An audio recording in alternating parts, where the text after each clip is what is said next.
আজকের এক ক্লাসেই এসএসসি বাংলা ফার্স্ট পেপারের দুইটি টপিক একেবারে ক্লিয়ার হয়ে যাবে। আজকে আমরা গুরুত্বপূর্ণ দুটি টপিক সলভ করব এবং এই টপিকের সিকিউ, এমসিকিউ এবং অনুধাবনমূলক যে প্রশ্নগুলো আসতে পারে সেগুলো কিন্তু দেখে নিব। দেখো, শুভা এই গল্পটি কিন্তু তোমাদের এসএসসি পরীক্ষার জন্য খুবই গুরুত্বপূর্ণ এবং আমরা দেখেছি বিগত বছরগুলোতে বিভিন্ন সময় বিভিন্ন বোর্ডে এই শুভা থেকে প্রশ্ন এসেছে। এইটি দেখো তুমি কতগুলো বোর্ডে আমরা দেখেছি, ঢাকা বোর্ডে এসেছে, এটি থেকে রাজশাহী বোর্ডে এসেছে, দিনাজপুর বোর্ড, চট্টগ্রাম বোর্ড, অনেকগুলো বোর্ডে কিন্তু আমরা শুভা থেকে প্রশ্ন আসতে দেখেছি। এগুলো হচ্ছে প্রত্যেকটা টপিক। আমি যদি শুভা গল্পটাকে একটু ভাঙি তাহলে কিন্তু আমি বিভিন্ন টপিক পাবো। যেমন ধরো এখানে হচ্ছে বাক প্রতিবন্ধীদের নিয়ে আলোচনা করা হয়েছে এবং তাদের জীবনটা কীরকম থাকে এবং এটাকে তারা কিভাবে উপলব্ধি করে, আশেপাশের মানুষগুলো এটাকে কিভাবে দেখে। সো এই ঘটনাগুলো কিন্তু আমাদের এই শুভা গল্পে আছে। বাক প্রতিবন্ধীদের মনোজগৎ সম্পর্কে ধারণা, এখান থেকে প্রশ্ন আসে যে বাক প্রতিবন্ধীদের জীবনটা কেমন এবং তার অভিজ্ঞতার সাথে তুলনা করতে বলে এবং আমাদের আশেপাশের ঘটনাগুলোকে এখানে বিভিন্নভাবে তুলে ধরতে বলে। দ্বিতীয়ত, প্রতিবন্ধীদের মানবিক অনুভূতি এবং সংবেদনশীলতার স্বরূপ, অর্থাৎ একজন প্রতিবন্ধী তার অনুভূতিগুলোকে সে কিভাবে চিন্তা করে এবং সে কিভাবে প্রকৃতির সাথে যোগাযোগ করে, এখান থেকেও কিন্তু আমাদের বিভিন্ন বোর্ডে প্রশ্ন আসছে এবং এই টপিকটা, এই অংশটা বেশি গুরুত্বপূর্ণ কারণ এখান থেকে শুভা থেকে ওরা বেশি বেশি প্রশ্ন দেওয়ার চেষ্টা করে। প্রতিবন্ধী কন্যাকে নিয়ে তাদের যে পিতামাতার যে দুর্ভাবনা থাকে, অর্থাৎ আমাদের সমাজে কেউ যদি প্রতিবন্ধী থাকে তার জীবনের যে অবস্থা এবং তার পরিবারের প্রতি তার যে প্রভাব, এটি নিয়েও কিন্তু আমাদের শুভা গল্পে আলোচনা করা হয়েছে এবং সেই অংশ থেকে আমরা দেখেছি দুইটা বোর্ডে প্রশ্ন এসেছে। সুতরাং আমরা কিন্তু শুভা থেকে মোটামুটি অনেকগুলো বোর্ডে প্রশ্ন আসতে দেখেছি। প্রতিবন্ধীদের প্রতি পরিবার ও সমাজের যে অবহেলা সেটা সম্পর্কে যেমন বলা হয়েছে, প্রতিবন্ধীদের জীবন সংগ্রামের যে চিত্র সেটা যেমন তুলে ধরা হয়েছে, তার পাশাপাশি পরিবার এবং সমাজের যে দায়বদ্ধতা সেটাকে আমাদের আলোচনা করে লিখতে হয়। সো এতগুলো বোর্ডে কিন্তু আমাদের শুভা থেকে প্রশ্ন আসছে। সুতরাং এই শুভা টপিকটা, গল্পটা আমাদের এসএসসি পরীক্ষার জন্য শতভাগ গুরুত্বপূর্ণ।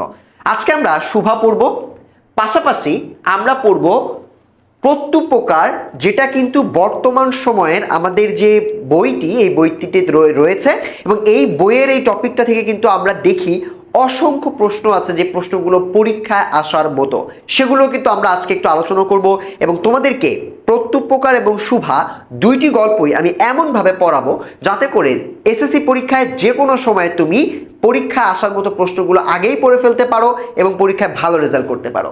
সো এখানে দেখো অনেকগুলো টপিক আমি স্টার মার্ক করে দিয়েছি।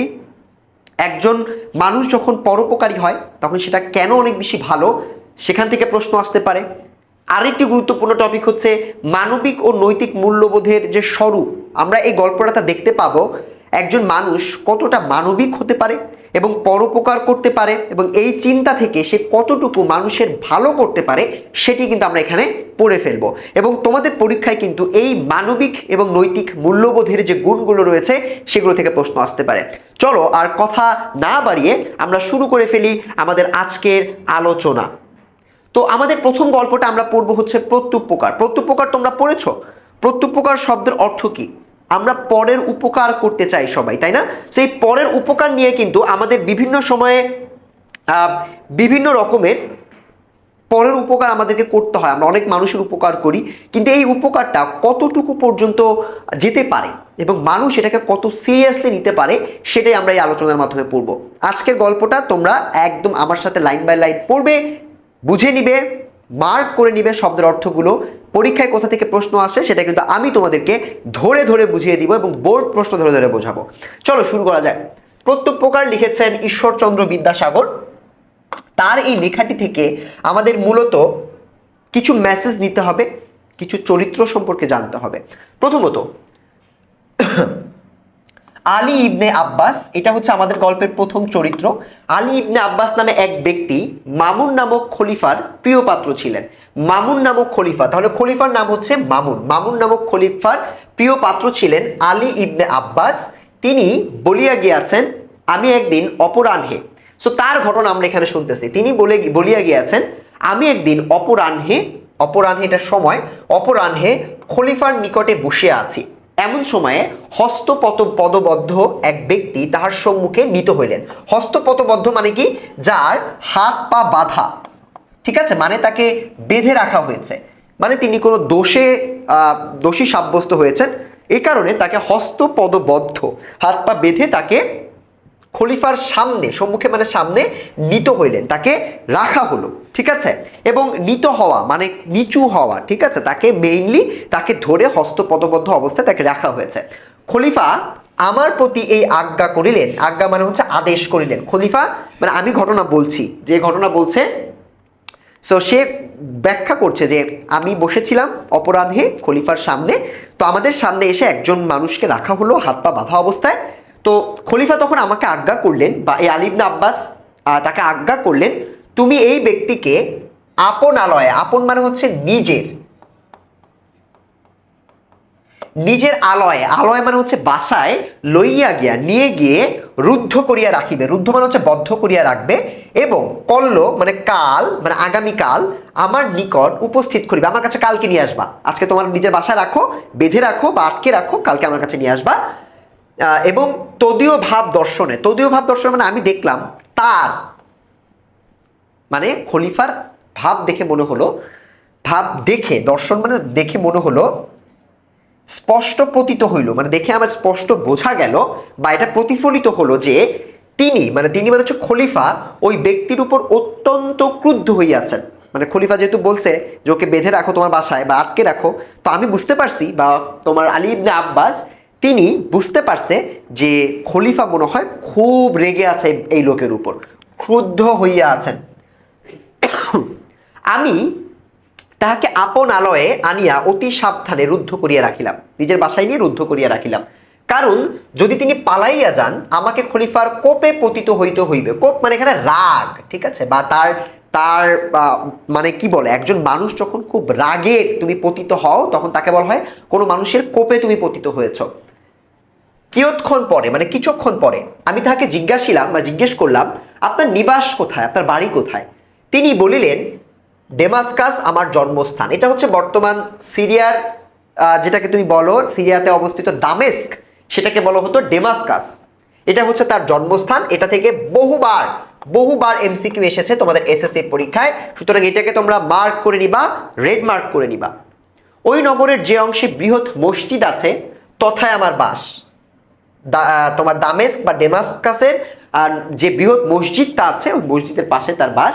আমি বলিলাম ডেমাস্কাস নগরের বিশেষত যে অংশে আপনার বাস তাহার উপর জগদীশ্বরের শুভ দৃষ্টি থাকুক, মানে আপনার বসবাস যেখানে, এটা হচ্ছে আমি তো আসামিকে নিয়ে আসছি, আসামিকে দেখে আব্বাস বলছেন যে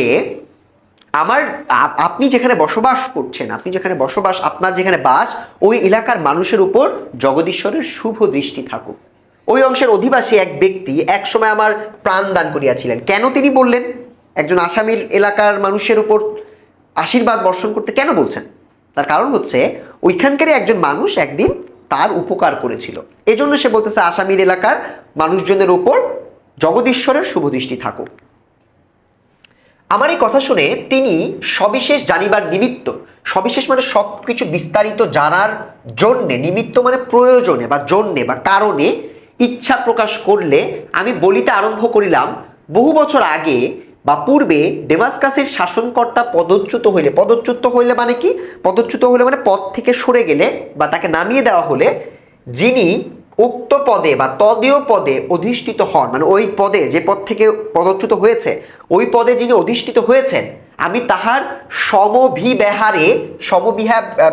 সমভিব্যাহারে মানে হচ্ছে তার সাথে, নতুন যে পদে অধিষ্ঠ হয়েছেন তার সাথে আমি গিয়েছিলাম, তথায় গিয়েছিলাম মানে সেখানে গিয়েছিলাম।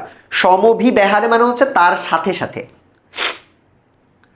পদচ্যুত শাসনকর্তা মানে যে আগে রাজা ছিল বা যে পদ থেকে সরে গেছে সেই শাসনকর্তা বহু সংখ্যক সৈন্য লইয়া আমাদিগকে আক্রমণ করিলেন। যেহেতু আমি সাথে ছিলাম সো আমার উপর আক্রমণ করলো। আমি তখন প্রাণ ভয়ে পালাইয়া এক সম্ভ্রান্ত লোকের বাড়িতে প্রবিষ্ট হইলাম, মানে এসে পড়লাম, পৌঁছালাম, ঠিক আছে, বা ঢুকে পড়লাম। এবং গৃহস্বামী মানে ওই গৃহের যে বা ওই ঘরের যে তোমার যে পুরুষ লোকটি আছে যে টেক কেয়ার করে, সে তার নিকটে গিয়া বা তার কাছে গিয়া অতি কাতর বচনে, কাতর বচনে মানে হচ্ছে খুবই নম্রভাবে, কাতর হয় না, আমরা বলি না শোকে আমরা কাতর হয়ে যাই, ওরকম ভাবে আমরা নরম ভাবে এবং কাতর ভাবে দয়া প্রার্থনা করে আমরা তার কাছে প্রার্থনা করিলাম যে আমাকে আপনি কৃপা করে আমার প্রাণ রক্ষা করুন, কারণ আমি যদি এখন অন্য কোথাও যেতে না পারি আমাকে তো মেরে ফেলবে, তো আমার প্রাণ রক্ষা করুন। আমার প্রার্থনা বাক্য শুনিয়া গৃহস্বামী আমায় অভয় প্রদান করিলেন, মানে আমাকে বললেন ঠিক আছে তুমি ভয় পেও না। আমি তার আবাসে বা তার বাসায় 1 মাস, কতদিন? তার বাসায় আমি 1 মাস নির্ভয়ে ও নিরাপদে অবস্থান করিলাম।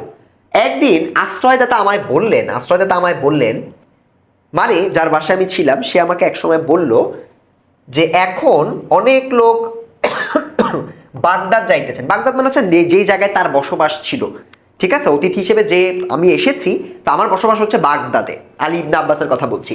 বাগদাদে যাইতেছেন, অনেকে যেহেতু বাগদাদে যাচ্ছেন, আপনার জায়গা বাসা তো বাগদাদে, সো আপনি স্বদেশে প্রতিগমনের পক্ষে, প্রতিগমন মানে ফিরে যাওয়া, এটার পক্ষে আপনি ইহা অপেক্ষা অধিক সুবিধার সময় পাবেন না। অর্থাৎ এখন যেহেতু অনেকে যাচ্ছে, সুতরাং আপনার এখনই যাওয়া উচিত, এর থেকে ভালো সময় আপনি আর পাবেন না। আমার সঙ্গে কিছুমাত্র অর্থ ছিল না, কোনো টাকা পয়সা ছিল না।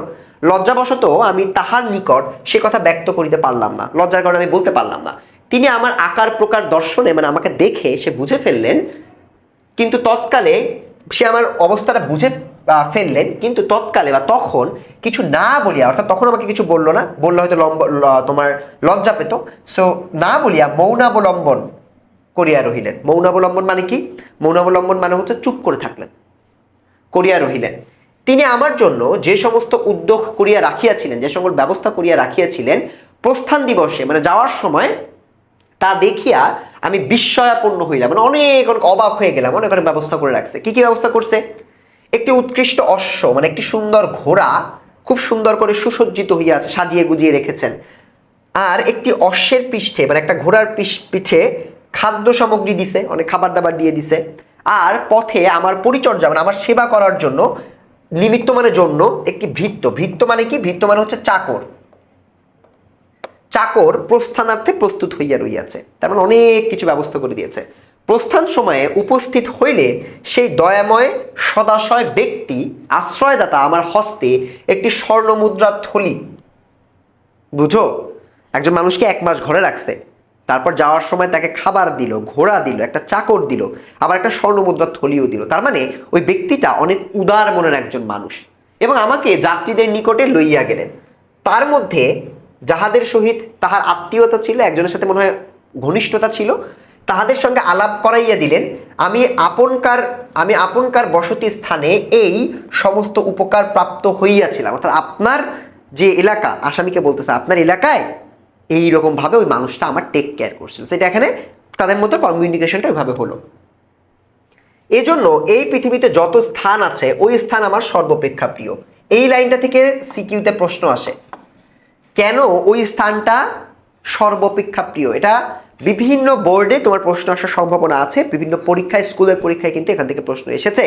এই লাইনটা ব্যাখ্যা করতে বলছে যে কেন এই স্থানটা আমার সর্বাপেক্ষা প্রিয়, বা এই সর্বাপেক্ষা প্রিয় এই কথাটি সে কেন বলেছিলেন, এখান থেকে প্রশ্ন আসে। তখন তোমাদের কিন্তু এই পুরো ঘটনাটা, কিভাবে তাকে টাকা দিয়ে ফিরিয়েছে, তোমার ঘোড়া দিয়েছে, খাবার দিয়েছে, লোকের সাথে পরিচয় করিয়ে দিয়েছে, প্রত্যেকটা কন্ট্রিবিউশন তোমাকে সুন্দর করে লিখতে হবে।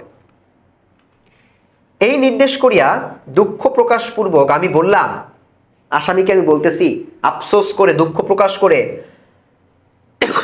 আক্ষেপের বিষয় এই, আমি এই পর্যন্ত সেই দয়াময় আশ্রয়দাতার কখনো কোনো উদ্দেশ পাইলাম না, মানে খুঁজে পাই নাই, যে আমাকে এত বাঁচালো, আমি ফিরে আসলাম যার সুবাদে, আমি তাকে আর খুঁজে পেলাম না। যদি তাহার নিকট বা তার কাছে কোনো অংশে কৃতজ্ঞতা প্রদর্শনের অবসর পাই বা সুযোগ পাই, তাহলে মৃত্যুকালে আমার কোনো ক্ষোভ থাকবে না। আমি যদি এখন তাকে কিছু কৃতজ্ঞতা জানাতে পারি তাহলে আমার ভালো লাগবে, মৃত্যুর আগে কোনো ক্ষোভ আমার থাকবে না। এই কথা শোনা মাত্র তিনি অতিশয় আহ্লাদিত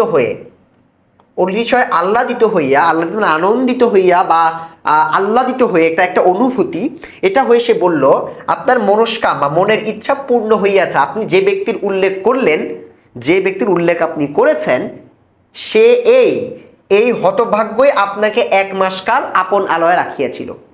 তার মানে যে আসামিটাকে ধরছে ওই আসামিটাই হচ্ছে সেই ব্যক্তি যে আলী ইবনে আব্বাসকে 1 মাস রেখে তার সেবা করেছিলেন। ঠিক আছে, তো পেয়ে গেছে, যে এতদিন পর্যন্ত তার উপকার করেছে তাকে ফাইনালি সে পেয়ে গেল। তাহার এই কথা শুনিয়া আমি চমকিয়া উঠিলাম, মানে আমি খুব অবাক হয়ে গেলাম। সবিশেষ অভিনিবেশ সহকারে, খুব অভিনিবেশ মানে হচ্ছে মনোযোগ, খুবই বেশি মনোযোগ দিয়ে তীক্ষ্ণভাবে কিছুক্ষণ নিরীক্ষণ মানে হচ্ছে পরীক্ষা করা, টেস্ট করা, পরীক্ষা করিয়া তাহাকে আমি চিনতে পারলাম যে আরে হ্যাঁ এইটাই তো সেই লোক, তাকে চিনতে পারলাম। আহ্লাদে পুলকিত মানে আনন্দিত হয়ে অশ্রুপূর্ণ নয়ন মানে হচ্ছে চোখ, তাকে আমি আলিঙ্গন করলাম মানে জড়িয়ে ধরলাম। তার হাত ও পা হতে লোহার শৃঙ্খল বা লোহার যে শিকল ছিল এটাকে আমি খুলে দিলাম এবং কি দুর্ঘটনাক্রমে মানে কিভাবে সে এই খলিফার আন্ডারে চলে আসলো, পতিত হইল মানে পড়ে গেল, রাগে পড়ে গেল, তার উপরে এত রাগ কেন হলো, এই ঘটনাগুলো জানিবার জন্য নিতান্ত ব্যগ্র হইলাম। ব্যগ্র মানে হচ্ছে উৎসাহী হইলাম, মানে খুব জানতে চাইলাম, ঠিক আছে, ইচ্ছা পোষণ করা। তখন তিনি বলিলেন, কতিপয় নিজ প্রকৃতির লোক ঈর্ষাবশত, ঈর্ষা মানে হচ্ছে জেলাসি, মানে হয় না ঈর্ষা একটা তোমার ফিলিং মানে হচ্ছে তুমি অন্য কারো ভালো দেখলে তুমি ঈর্ষা করো, জেলাস হও, এটা হচ্ছে ঈর্ষা, একটা অনুভূতি, হিংসা বলতে পারো তুমি। সো এই হিংসা শত্রুতা করে খলিফার নিকট আমার উপর উৎকট দোষারোপ করেছে, একটা তোমার সিগনিফিকেন্ট বা খুব বড় একটা দোষ তার উপর দিয়েছে। তার জন্য তিনি তখন আদেশক্রমে হঠাৎ অবরুদ্ধ ও এখানে আনিত হইয়াছে, তাকেই এই জন্য ধরে নিয়ে আসা হয়েছে। অবরুদ্ধ মানে তাকে আটকে নিয়ে আসা হয়েছে এবং আসিবার সময় স্ত্রী পুত্র কন্যাদিগর সাথে দেখা করিতে আমাকে দেয় নাই, বোধ করি আমার প্রাণদণ্ড হইবে। সো ইনি বলতেছে যে আমার মনে হয় প্রাণদণ্ডই নিয়ে নিবে। অতএব আপনার নিকট বিনীত বাক্যে প্রার্থনা, মানে রিকোয়েস্ট করছি, আপনি কি রিকোয়েস্ট করতেছে শুনুন, প্রতিদান হিসেবে কি চাচ্ছে। অনুগ্রহ করিয়া আমার পরিবারবর্গের নিকট এই সংবাদ পাঠাইয়া দিবেন, তাহা হইলে আমি যথেষ্ট উপকৃত হইব। লাইনটার মহার্থ ভাবার্থ কিন্তু অনেক। একজন ব্যক্তি যার উপকার তুমি করেছিলে, ঠিক আছে, একজন ব্যক্তি যার উপকার তুমি করেছিলে তার কাছ থেকে তুমি প্রাণফিক ভিক্ষা চাচ্ছ না, বা তার কাছে তুমি আরেকটা বড় কোনো উপকার তুমি তাকে করতে বলছো না, কারণ সে হয়তো এখানে চাপে পড়তে পারে। তুমি জাস্ট বলছো যে আমার ফ্যামিলির কাছে শুধু একটু জানাই দিও, এইটুকুই উপকার তুমি আমার করতে পারো। তাহলে মানুষটা কত মহৎ। তাহার এই প্রার্থনা শুনিয়া আমি বলিলাম, না না, আপনি এক মুহূর্তের জন্য প্রাণ নাশের আশঙ্কা করিবেন না, আপনার জীবন যাবে এটা আপনি চিন্তা করেন না। আসামিকে বলতেছে, আপনি এই মুহূর্ত হইতে স্বাধীন। এই বলিয়া পাথেয় স্বরূপ সহস্র, পাথেয় মানে হচ্ছে যাওয়ার সহযোগিতা স্বরূপ সহস্র স্বর্ণমুদ্রার একটা থলি তাহার হস্তে দিয়ে দিলাম। তো আমি দিয়ে দিচ্ছি আসামির কাছে, ভাই তুমি চলে যাও, তুমি আমার এত জীবন বাঁচাইছো, ইউ মে লিভ, তোমাকে আমি টাকাগুলো দিয়ে দিচ্ছি, তুমি এখন স্বাধীন, তুমি চলে যাও। ঠিক আছে, মানে ছেড়ে দিচ্ছে। আপনি অবিলম্বে প্রস্থান করুন এবং স্নেহাস্পদ পরিবারবর্গে, আপনার ভালোবাসার পরিবারবর্গের সহিত আপনি মিলিত হইয়া সংসার যাত্রা সম্পন্ন করুন, আপনাকে ছাড়িয়া দিলাম। এই জন্য আমার উপর খলিফার মর্মান্তিক ক্রোধ, রাগ এবং দেশ মানে হচ্ছে ঘৃণা, বিদ্বেষ, দেশ একই রকম, দেশ জন্মাবে আমার উপর। হয়তো খলিফা রেগে যাবে, তাহাতে আমার কোনো সন্দেহ নাই, কিন্তু যদি আপনার প্রাণ রক্ষা করিতে পারি তাহা হইলে সেজন্য আমি অনুমাত্র দুঃখিত হইব না, আমি একটু কষ্ট পাবো না আপনার প্রাণটা যদি বাঁচাতে পারি। আমার প্রস্তাব শুনিয়া তিনি মানে আসামি ব্যক্তি বলিলেন, আপনি যাহা বলিতেছেন আমি কখনোই তাহাতে সম্মত বা রাজি হইতে পারিব না। সম্মত আমি রাজি হইতে পারবো না, আপনি আমাকে যেতে বলতেছেন, আমি যেতে চাই না।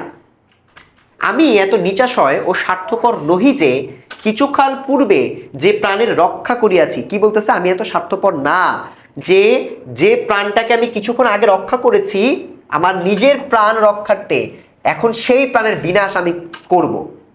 কি বলতেছে, আমি যদি পালায় যাই আপনাকে তো মেরে ফেলবে রাজা, তাই না, খলিফা তো আপনাকে মেরে ফেলবে।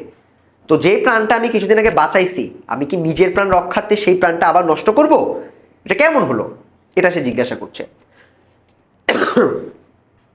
তাহা কখনো হইবে না, যাহাতে খলিফা আমার উপর অক্রোধ হন, আপনি দয়া করিয়া, মানে আমার উপর রাগটা যেন তার চলে যায়, আপনি দয়া করে তার যথাপযুক্ত চেষ্টা দেখুন, তাহা হইলে আপনার প্রকৃত কৃতজ্ঞতা প্রদর্শন করা হইবে।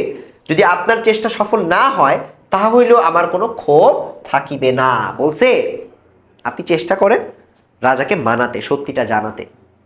যদি পারেন ভালো, না পারলেও আমার কোনো রাগ আপনার উপর থাকবে না। এটাই আপনার কৃতজ্ঞতা প্রকাশের একটা সুযোগ। পরদিন প্রাতকালে মানে সকালে আমি খলিফার নিকট উপস্থিত হইলাম। তিনি জিজ্ঞাসা করিলেন, সে লোকটি কোথায়? তাহাকে জানিয়াছ? এই বলিয়া তিনি ঘাতককে, ঘাতক মানে হচ্ছে কসাই, কসাইকে বা কসাই মানে হচ্ছে কসাই বলে না এটাকে, এটাকে বলা হচ্ছে তোমার যে জল্লাদ, যে হত্যা কাজটা বাস্তবায়ন করে, হত্যাকাণ্ডটা, তাকে প্রস্তুত হইতে আদেশ দিলেন। তখন আমি তাহার চরণে মানে পায়ে পড়ে গেলাম এবং বিনীত ও কাতর বচনে, বচন মানে হচ্ছে কথা বলা, কাতর মানে হচ্ছে খুব নম্র বচনে আমি বললাম, ধর্মাবতার। ধর্মাবতার মানে কি? এখানে তাকে খুবই সম্মানতার স্বার্থে ধর্মাবতার হিসেবে বলছে, অবতার, হ্যাঁ, যাকে মানে মানুষজন সেরকম ধর্মাবতার। ওই ব্যক্তির বিষয়ে আমার কিছু বক্তব্য আছে, আমার কিছু বলার আছে। অনুমতি হইলে সবিশেষ সমস্ত আপনার গোচর করি। আপনকার গোচর করি মানে হচ্ছে আপনাকে শোনাই, হ্যাঁ, কর্ণগোচর করা শুনেছি না আমরা, ওরকম গোচর করি। এটুকু যখন বলছে, এটা বলা মাত্রই, শুনিবা মাত্রই তাহার কোপানল, তাহার মানে হচ্ছে খলিফার কোপানল রাগে প্রজ্বলিত হইয়া উঠিল। প্রজ্বলিত হয়ে উঠিল মানে রাগে জলজল করতেছে, এরকম একটা অনুভূতি। তিনি রোষ রক্ত লাল চোখ, নয়ন মানে চোখ, লাল চোখ করে বললেন, আমি শপথ করিয়া বলিতেছি, যদি তুমি তাহাকে ছাড়িয়া দিয়া থাকো, এই দণ্ডে তোমার প্রাণদণ্ড হইবে। বলতেছে যদি তুমি তাকে ছেড়ে দিয়ে থাকো, তোমার প্রাণ নিব আমি। তখন আমি বললাম, আপনি ইচ্ছা করলে এই মুহূর্তে আমার এবং তার প্রাণদণ্ড করিতে পারেন, তার সন্দেহ নাই। কিন্তু আমি যে নিবেদন বা আবেদন, যেটা আমরা অ্যাপ্লিকেশনের বাংলা হচ্ছে নিবেদন বা আবেদন, আমি যে নিবেদন করিতে ইচ্ছা করিতেছি, কৃপা করিয়া বা দয়া করিয়া তা শুনিলে আমি চরিতার্থ হব, আমি সন্তুষ্ট হব, ঠিক আছে, বা আমি ধন্য হব, এরকম। এই কথা শুনে খলিফা উদ্ধত বচনে বলিলেন, বেশ উদ্ধত মানে হচ্ছে তোমার মনে করো খুব গম্ভীরভাবে, বা উদ্ধত কালো হাত পড়েছ না, উদ্ধত ভাবে সে বলল, মানে খুবই গাম্ভীর্যভাবে বলতেছে, হ্যাঁ বলো কি বলবা, এরকম টাইপের বললেন, কি বলিতে চাও বলো। তখন সে ব্যক্তি ডেমাস্কাস নগরে কিরূপ আশ্রয়দান ও প্রাণ রক্ষা করিয়াছিলেন এবং এক্ষণে তাহাকে ছাড়িয়া দিতে চাহিলে আমি অবধারিত বিপদে পড়িব, এজন্য তাহাতে কোনো মতো সম্মত হইলেন না, এই দুই বিষয়ে সবিশেষ নির্দেশ করিয়া বলিলাম। ধর্মাবতার, যে ব্যক্তির এরূপ প্রকৃতি ও এরূপ মতি, মতি মানে হচ্ছে যার আচরণ, মতি গতি বলে না, আচার আচরণ, অর্থাৎ যে ব্যক্তি এমন দয়াশীল, পরোপকারী এবং ন্যায়পরায়ণ, সৎ বিবেচক, ভালো বিবেচনা করতে পারে, তিনি কখনোই দুরাচার নহে। মানে সব ঘটনা খুলে বলছে খলিফা, আমাকেও কিভাবে বাঁচাইছে এবং তাকে আমি আজকে ছেড়ে দিতে চেয়েছি, কিন্তু তারপরও সে যায় নাই। তাহলে এই মানুষটা এত ভালো, সেই মানুষটা কি আসলে দোষী হতে পারে? সেটা ন্যায়পরায়ণ একটা ব্যক্তি, এটা সে খুলে বলল। খুলে বলার পর নিজ প্রকৃতি পরহিংসুক দুরাত্মারা, দুরাত্মারা মানে হচ্ছে খারাপ আত্মারা বা যারা খারাপ মানুষজন, তারা হিংসাবশত অমূলক, অমূলক মানে যেটা বাস্তব কোনো ভিত্তি নেই, অমূলক দোষারোপ করিয়া তাহার সর্বনাশ করিতে উদ্যত হইয়াছে। উদ্যত হইয়াছে মানে উঠে পড়ে লেগেছে। নতুবা যাহাতে প্রাণদণ্ড হইতে পারে, তিনি এরূপ কোনো দোষে দূষিত হইতে পারেন না, আমার এরূপ বোধ ও বিশ্বাস হয় না। এক্ষেত্রে আপনার যেরূপ অভিরুচি হয় করুন। অভিরুচি বলেছে আপনার যেমন ইচ্ছা হয়। তো পুরো ঘটনাটা খুলে বলছে দেখেন, এইরকম একটা মানুষ এত কাজ, মানে এরকম কাজ করতে পারে না, এখন আপনার যেটা ইচ্ছা আপনি বিচার করেন। খলিফা মহামতি ও অতি উন্নত চিত্ত, মানে তার বুদ্ধি অনেক ভালো, চিত্ত মানে হচ্ছে মেধা, হ্যাঁ, সো তার মস্তিষ্ক এবং তার চিন্তা চেতনা অনেক ভালো এবং খুবই সুচারুভাবে সে চিন্তা করছেন। তিনি এই সকল কথা কর্ণগোচর করিয়া কানে শুনিয়া কিছুক্ষণ মৌনাবলম্বন করিয়া রহিলেন। এই যে মৌনাবলম্বন করে আছে, এটা থেকে সিকিউ প্রশ্ন পাবা বোর্ডে। আমাদের কিন্তু এটাই আজকের কাজ ছিল, আমরা তোমাকে সিকিউ মার্ক করে দিব। এটাই হচ্ছে আমার মার্ক করে দেওয়া, যে মৌনাবলম্বন করে খলিফা কেন ছিলেন, তখন তোমাকে লিখতে হবে পরীক্ষায়। খ নাম্বারে বিশেষ করে এটা আসে যে মৌনাবলম্বন করিয়াছিলেন কারণ যে ব্যক্তিকে সে প্রাণদণ্ড দিয়েছেন, ওই ব্যক্তির চরিত্রায়ন, ওই ব্যক্তির আচরণ, মতি সব কিছু যখন সে আলী ইবনে আব্বাসের কাছে শুনে তার কাছে বিবেচনা করার জন্য সে কিছুক্ষণ সময় নিল। কারণ এমন মানুষ কিন্তু এত খারাপ কাজ করতে পারে না। এই বিবেচনাগুলো করার সময় খলিফা মৌনাবলম্বন বা চুপ করে থেকেছিলেন। এটা তোমাদের ব্যাখ্যা করে লিখতে হবে। অনন্তর প্রসন্ন বদনে বলিলেন, মানে প্রসন্ন বদন মানে তোমার এখন রাগটা চলে গেছে, ঠিক আছে? সো এই এরকম একটা ফেসে রাগ চলে গেছে, বেশ সাধারণ একটা মুখে তিনি বললেন, সে ব্যক্তি যে এরূপ দয়াশীল এবং ন্যায়পরায়ণ, ইহা অবগত হইয়া আমি অতিশয় আহ্লাদিত হইলাম। মানে বলতেছে যে ব্যক্তি এত মহান, তার কথা আমি জানতে পেরে আমি বেশ আহ্লাদিত হইলাম, পুলকিত হইলাম, আনন্দিত হলাম, ভালো লাগলো আমার। তিনি প্রাণদণ্ড হইতে অব্যাহতি ছাড়া পাইলেন, বলিতে গেলে তোমা হইতেই তাহার প্রাণ রক্ষা হইল। মানে বলতেছে আলী ইবনে আব্বাস তোমার মাধ্যমেই তার প্রাণ রক্ষা হয়েছে, তুমি আমাকে বলছো দেখে।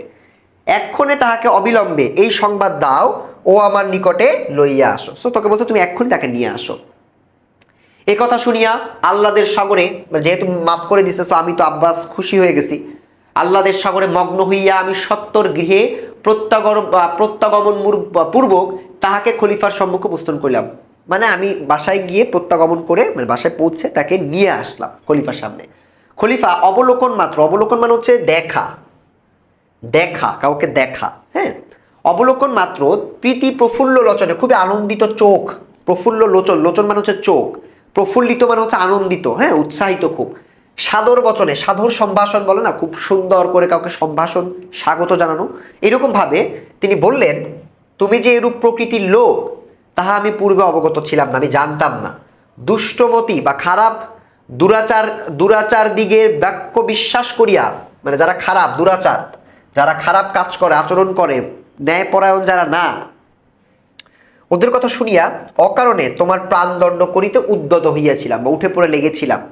এক্ষণে ইহার নিকট তোমার প্রকৃত পরিচয় পাইয়া সাতিশয় প্রীতিপ্রাপ্ত হইয়াছে, অনেক বেশি ভালো লাগছে এখন।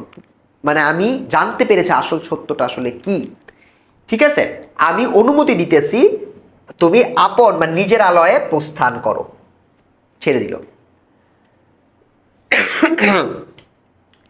এই বলিয়া খলিফা তাহাকে মহামূল্য পরিচ্ছদ, সুসজ্জিত 10টা ঘোড়া, 10টা খচ্চর, এটা আরেকটা প্রাণী, 10টা উট উপহার দিলেন এবং ডেমাসকাসের রাজ প্রতিনিধির নামে, যারা ওখানে দায়িত্ব পালন করতেছে, তার নামে এক অনুরোধপত্র ও পাথেয় স্বরূপ বহু সংখ্যক অর্থ দিয়া তাহাকে বিদায় করিলেন।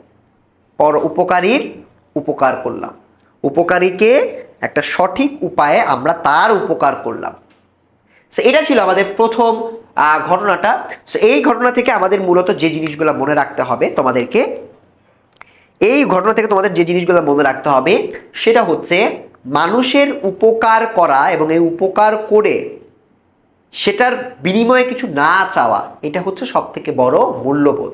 যেই মূল্যবোধটা থেকে কিন্তু আমাদের প্রশ্ন আসে এবং আমাদেরকে বলে যে এই মূল্যবোধের সাথে তোমাদের কিভাবে প্রশ্ন আসবে জানো? তোমাদের বলবে, একটা উদ্দীপক দিবে, উদ্দীপক দিয়ে বলবে খলিফা মামুনের সাথে এটার মিল কি, আলী ইবনে আব্বাসের সাথে কোথায় মিল আছে। সো তোমাদের যেটা করতে হবে, প্রত্যেকটা চরিত্র সম্পর্কে খুব ভালোভাবে তোমাদের জানা থাকতে হবে। তোমরা যদি প্রত্যেকটা চরিত্র সম্পর্কে ভালোভাবে তোমাদের জানা থাকে, সেক্ষেত্রে তুমি কিন্তু বলতে পারবা, লিখতে পারবা যে উদ্দীপকের চরিত্রের সাথে কার মিল আছে। দ্বিতীয় জায়গা হচ্ছে, কয়েকটা জায়গায় রাজারাম খুব বেশি চুপ করে থাকে না, সেই যে চুপ করে থাকাটা, এই চুপ করে থাকাটাকেও কিন্তু তোমার বারবার ব্যাখ্যা করতে হবে। কে কেন মৌন অবলম্বন করেছিল, কেন যে আসামি ওই ব্যক্তি কেন পালিয়ে যেতে চান নাই, তারপর হচ্ছে যে প্রাণ একটু আগে রক্ষা করেছি ওই প্রাণ আমি এখন আবার বিনাশ করব। এই যে লাইনগুলো, এই লাইনগুলো থেকে কিন্তু বারংবার এসএসসি পরীক্ষায় প্রশ্ন আসতে দেখা যায়। এগুলোর পাশাপাশি আমাদের কিন্তু কবি পরিচিতি পড়তে হবে। লেখক পরিচিতি থেকে আমরা বিভিন্ন সময় বহু নির্বাচনী আসতে দেখেছি। তো আমরা আজকে বহু নির্বাচনীগুলো কোথা থেকে আসছে এটা একটু তোমাদেরকে দাগিয়ে দেই। ঈশ্বরচন্দ্র বিদ্যাসাগর, এই লোক সম্পর্কে তোমাদের পড়ে ফেলতে হবে। এই লোকের জন্মসালটা খুবই গুরুত্বপূর্ণ, 1820 সাল, এটা থেকে প্রশ্ন আসার সম্ভাবনা আছে। তার মূল নাম কি? ঈশ্বরচন্দ্র বন্দ্যোপাধ্যায়। বিদ্যাসাগর তার উপাধি এইটা, এই উপাধি এবং তার যে মূল নাম এটাও তোমাদেরকে খুব সুন্দর করে পড়ে ফেলতে হবে। তিনি প্রথমে সংস্কৃত ও পরে ইংরেজি ভাষায় পাণ্ডিত্য অর্জন করেন, এটা থেকে প্রশ্ন আসে না। তিনি দয়ার সাগর নামে পরিচিত, একাধারে পণ্ডিত, শিক্ষাবিদ, সমাজ সংস্কারক ও খ্যাতনামা লেখক হিসেবে সে কিন্তু অনেক বেশি পরিচয় লাভ করেছেন। সো তিনি সুশৃঙ্খলভাবে পদ বিন্যাস করতেন, অর্থাৎ তার লেখাগুলো অনেক বেশি সুভাবে তোমার সুবিন্যাস্ত তুমি বলতে পারো, এবং এখানে জ্যোতিচিহ্ন বা দাড়ি কমা এগুলোর প্রয়োগ খুব ভালোভাবে ছিল। সাহিত্যিক গদ্য রচনার জন্য তাকে বাংলা গদ্যের জনক বলা হয়ে থাকে। এই লাইনটা বাংলা গদ্যের জনক বলা হয়ে থাকে কাকে? এই লাইনটা থেকে একদম শতভাগ পাবা, সম্ভাবনা অনেক বেশি। ঠিক আছে, বাংলা বর্ণমালাকে নতুন বিন্যাসে সাজিয়ে 1855 সালে বিদ্যাসাগর প্রকাশ করেন শিশু পাঠ্য বই বর্ণ পরিচয়। এই নামটাও মনে রাখতে হবে। তারপর বেতাল পঞ্চবিংশতি, ব্যাকরণ কৌমুদী, শকুন্তলা, বিধবা বিবাহ প্রচলিত হওয়া উচিত কিনা, এত বিভিন্ন বিষয়ে প্রস্তাব, এগুলো সবই মোটামুটি আমাদের ঈশ্বরচন্দ্র বিদ্যাসাগরের এক একটা প্রধান গ্রন্থ। সো প্রধান গ্রন্থগুলো কি পড়বো? ইয়েস স্যার, প্রধান গ্রন্থগুলো থেকে কিন্তু আমার এই যে 1, তারপর হচ্ছে 1 ও 2, এই যে এরকম যে প্রশ্নগুলো থাকে যেখানে অনেকগুলো মাল্টিপল অ্যান্সার থাকে, এই ধরনের প্রশ্ন কিন্তু আমাদের এই বিভিন্ন প্রধান বইয়ের নাম থেকে ওরা প্রশ্ন করে। সো প্রত্যেক প্রকার গল্প থেকে কোথা থেকে প্রশ্ন আসে, এমসিকিউ আসে, সিকিউ আসে, সব কিছু আজকের ভিডিওতে ক্লিয়ার হয়ে গেছে। এবং আজকে আমরা পড়ব পরবর্তী গল্পটা, যে পরবর্তী গল্পটা তোমার পরীক্ষার জন্য শতভাগ একদম 100% তুমি এমসিকিউ পাবা কমন, সিকিউ তুমি 100% পাবা, কারণ এই গল্পটাই 9-10-এর অনেক গুরুত্বপূর্ণ এবং প্রয়োজনীয় একটা গল্প। গল্পের নাম শুভা। আজকে ক্লাসে আমরা পড়ব শুভা, এবং শুভার সব থেকে গুরুত্বপূর্ণ যে জায়গাগুলো আছে, যে অংশ থেকে বারবার প্রশ্ন আছে, সেগুলো আজকে তোমাদেরকে ক্লিয়ার করে দিব। আমরা দেখেছি শুভা থেকে কিন্তু প্রতি বছর বিভিন্ন অংশ থেকে বোর্ডে প্রশ্ন আসতে দেখা গেছে। 1টা 2টা 3টা করে প্রশ্ন এসেছে, বিভিন্ন বোর্ডে একটা প্রশ্ন এসেছে, প্রত্যেকটা বোর্ডে কিন্তু তোমার এখান থেকে প্রশ্ন আসে। তো আমরা এই গল্পটা পড়বো এবং পড়াতে পড়াতে আমি মার্ক করে দিব কোন অংশটা থেকে প্রশ্ন আসার সম্ভাবনা সব থেকে বেশি। চলো আমরা আস্তে আস্তে শুরু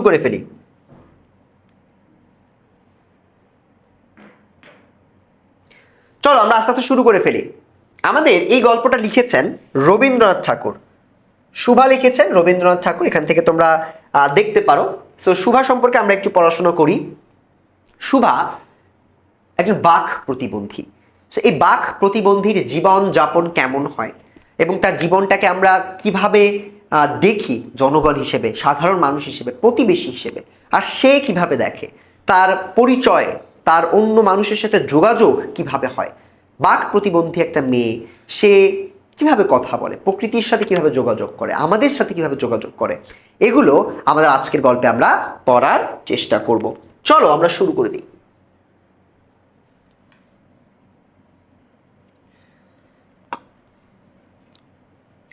মেয়েটির নাম যখন সুভাষিনী রাখা হয়েছিল তখন কে জানিত সে বোবা হইবে। সুভাষিনী, এটা তার পুরা নাম। ইয়েস, এখান থেকে প্রশ্ন আসে, সুভাষিনী।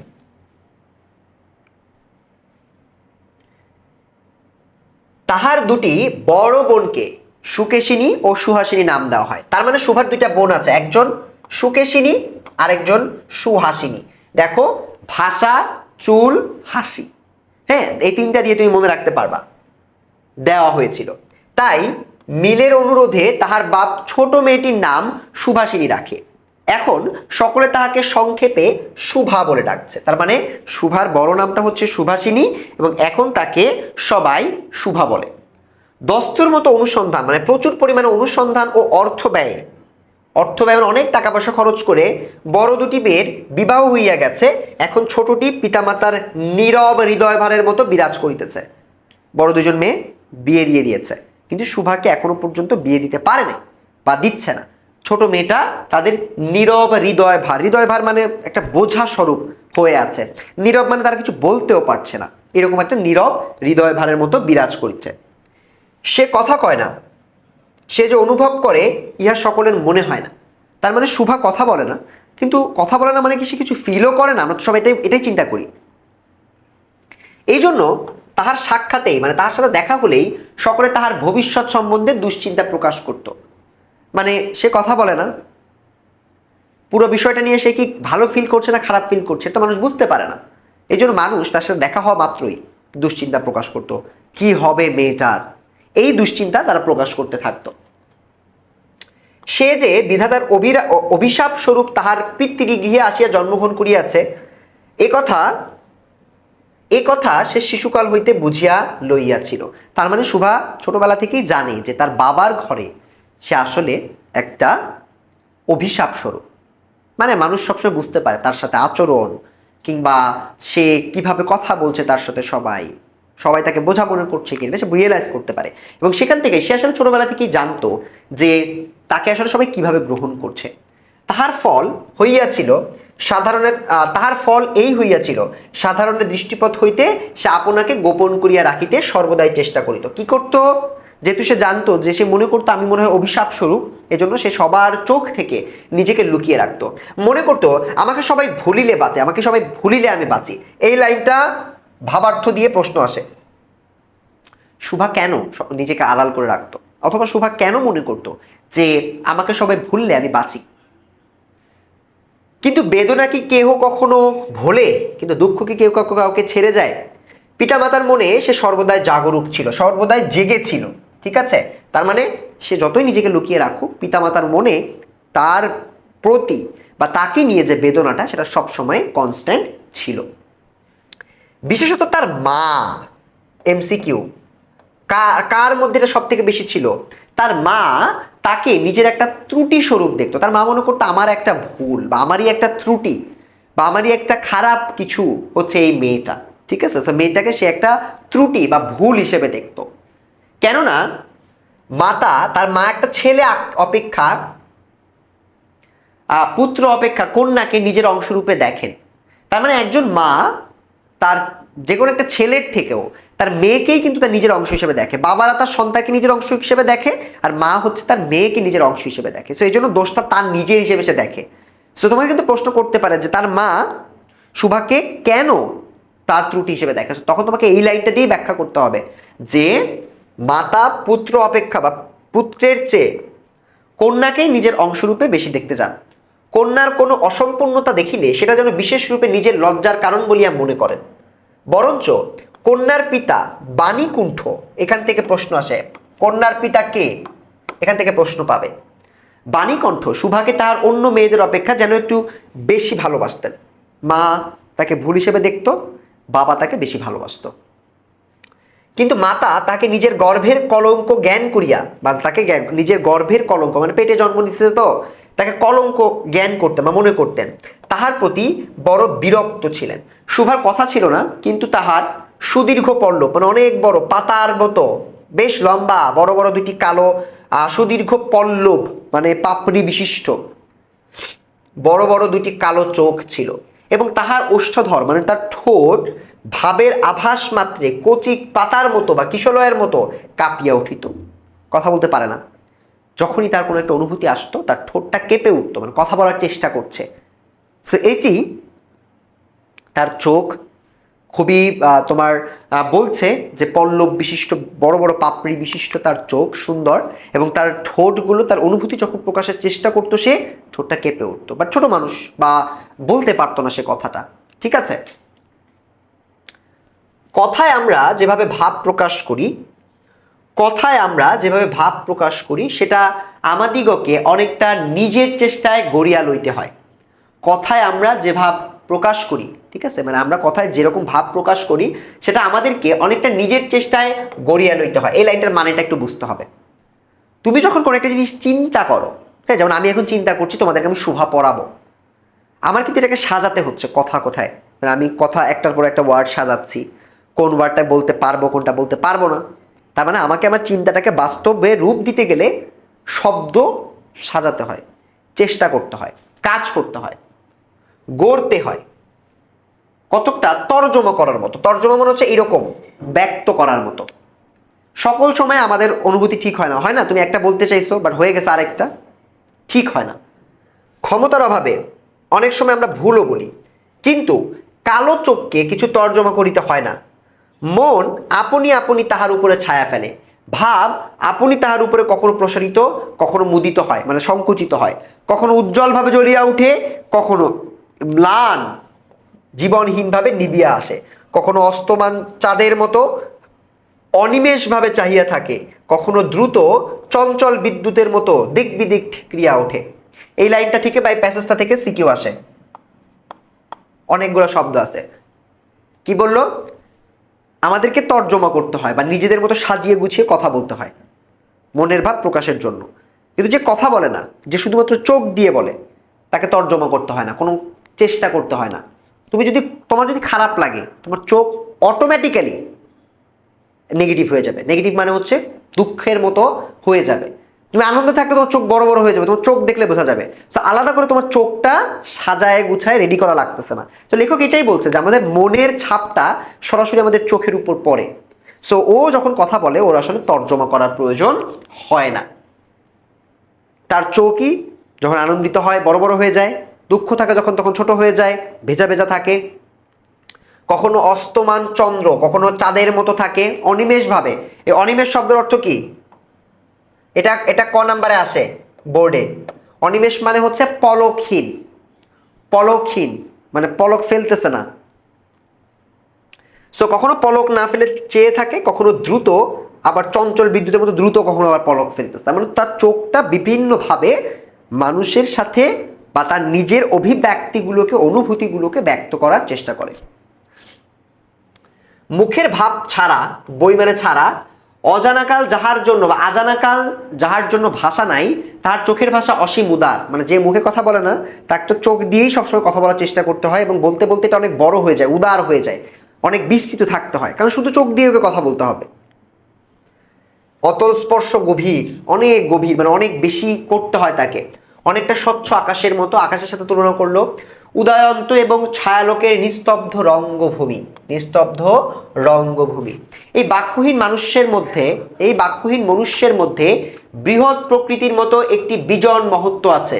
সে বলতেছে, বিজন মানে হচ্ছে বন জঙ্গলের মতো একটা মহত্ব আছে। সে বলতেছে যে এই যে যারা বাক্যহীন মানুষ, এদের কথাবার্তার মধ্যে একটা বিজন বা চমৎকার বনের মতো যে নির্জনতা, যে থমকে যাওয়া, এটি আছে। এই জন্য সাধারণ বালক বালিকারা তাকে এক প্রকার ভয় করিত, মানে খুবই গম্ভীর মনে হতো। তাহার সহিত খেলা করিত না। সে নির্জন দ্বীপ প্রহরের মতো শব্দহীন এবং সঙ্গীহীন। দ্বীপ প্রহর একটা সময়, দ্বিতীয় প্রহর, যখন সবকিছু খুব নিরিবিলি থাকে। গ্রামের নাম চণ্ডীপুর। নদীটি বাংলাদেশের একটি ছোট নদী। গৃহস্থঘর, এই চণ্ডীপুর হচ্ছে ওর গ্রামের নাম, ঠিক আছে? চণ্ডীপুর হচ্ছে গ্রামের নাম। নদীটি বাংলাদেশের একটি ছোট নদী। গৃহস্থঘরের মেয়েটির মতো বহুদূর পর্যন্ত তাহার প্রসার নহে। গৃহস্থঘরের মেয়েটির মতো বহুদূর পর্যন্ত তাহার প্রসার নহে। এই লাইনটার মানে কি? এই লাইনটাও কিন্তু একটু জটিল করে তোমাকে লাইনটা বুঝতে হবে। গৃহস্থঘরের কিছু মেয়েদেরকে কিন্তু বেশি দূর যেতে দেয় না, তারা অনেক দূর একা একা যেতে পারে না, তাদের সাথে কেউ না কেউ যায়। তারা মনে করে বাইরে গেলে বা বাইরে যাওয়া উচিত না। সো এটাই বলতেছে যে এই নদীটাও একটা গৃহস্থ ঘরের মেয়েটির মতো, বহুদূর পর্যন্ত তাহার প্রসার, বহুদূর পর্যন্ত তার প্রসার নাই। নিরলসা তন্নী নদীটি আপন কুল রক্ষা করিয়া কাজ করিয়া যায়। দুই ধারে গ্রামের সকলের সঙ্গেই তাহার জন্য একটা না একটা সম্পর্ক আছে। দুই ধারে লোকালয় এবং তরুচ্ছায়াঘন্য উচ্চ তট, ঠিক আছে, তটিনীর পার, হ্যাঁ, তরুচ্ছায়া মানে গাছপালা ঘেরা একটা পার। গ্রাম লক্ষ্মী স্রোতস্বিনী আত্মবিস্তৃত দ্রুত পদক্ষেপে প্রফুল্ল হৃদয়ে আপনার অসংখ্য কল্যাণ কার্য চলিয়াছে। এটার মানে কি? এটার মানে হচ্ছে একটা নদী, গ্রামের মাঝখান দিয়ে যে নদীটা গেছে, ওই নদীটাকে বিশেষায়িত করছে। সে কিভাবে দুই পাশের গ্রামের মানুষজনদেরকে হেল্প করছে, সহযোগিতা করছে, সেটাকে এখানে ব্যাখ্যা করার চেষ্টা করছে। বাণীকণ্ঠ অর্থাৎ আমাদের সুভার বাবা, বাণীকণ্ঠের ঘর নদীর একেবারে উপরে। তাহার বাখারির বেড়া, আটচালা গোয়ালঘর, ঢেকিশালা, খড়ের স্তূপ, তেঁতুলতলা, এগুলো হচ্ছে বেড়া, ঠিক আছে, একটা বেড়া এবং একটা আটচালা ঘর আছে, গোয়াল ঘর আছে, ঢেকিশাল আছে এবং খড়ের স্তূপ, তেঁতুলতলা এগুলো যা আছে। আম কাঁঠাল এবং কলার বাগান নৌকাবাহী মাত্রেরই দৃষ্টি আকর্ষণ করে। সেই যা যা আছে এগুলো যখন নৌকা দিয়ে যখন তুমি যাবা, নদী দিয়ে যাওয়া মাত্রই সবকিছু ওই আশেপাশের, ওদের বাসার আশেপাশে সবকিছু দৃষ্টিটাকে আকর্ষণ করে। এই গারস্থ সচ্ছলতার মধ্যে বোবা মেয়েটি কারো নজরে পড়ে কিনা জানি না। এত কিছু নদী দিকে যখন যায়, এই বোবা মেয়েটা, ছোট্ট মেয়েটা, তাকে কি কেউ দেখে?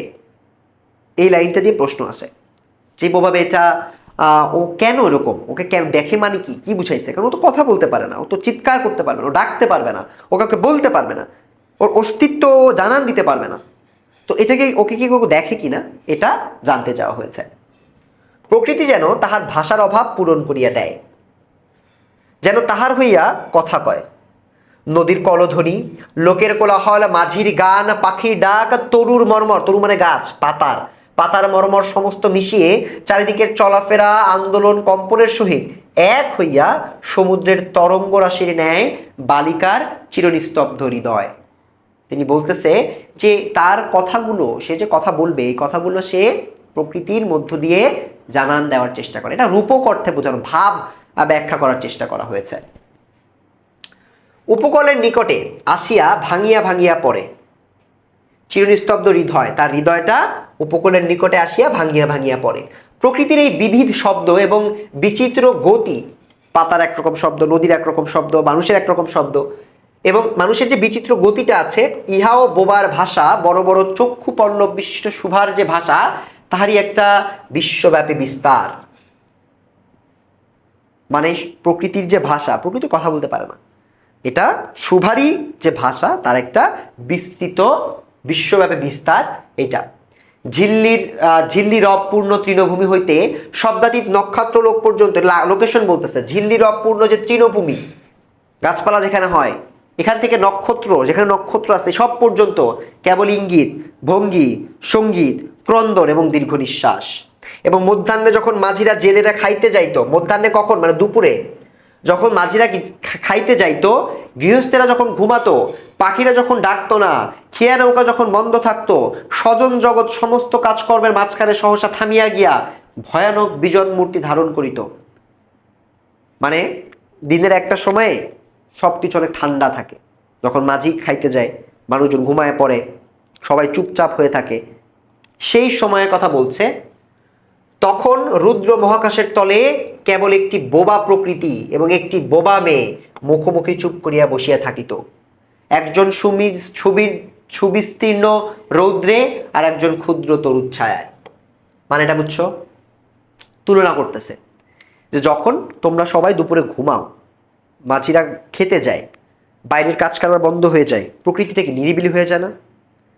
এই নিরিবিলি প্রকৃতির সাথে, শুভাও তো একজন নিরিবিলি মানুষ, কথা বলতে পারে না, দুইটা বোবা মানুষ, একটা বোবা মানুষ এবং একটা বোবা প্রকৃতি, তারা মুখোমুখি থাকে একটা নির্দিষ্ট সময়, মধ্যাহ্ন। শুভার যে গুটিকতক অন্তরঙ্গ বন্ধুর দল ছিল না তা নয়, তার মানে কিছু ফ্রেন্ড ছিল। কারা তারা? দেখো, গোয়ালের দুটি গাভী, তাহাদের নাম সর্বশী এবং পাঙ্গুলি। ভেরি ইম্পর্টেন্ট, সর্বশী এবং পাঙ্গুলি। সে নাম বালিকার মুখে তাহারা কখনো শুনে নাই, কিন্তু তাহার পদশব্দ তাহারা চিনিত।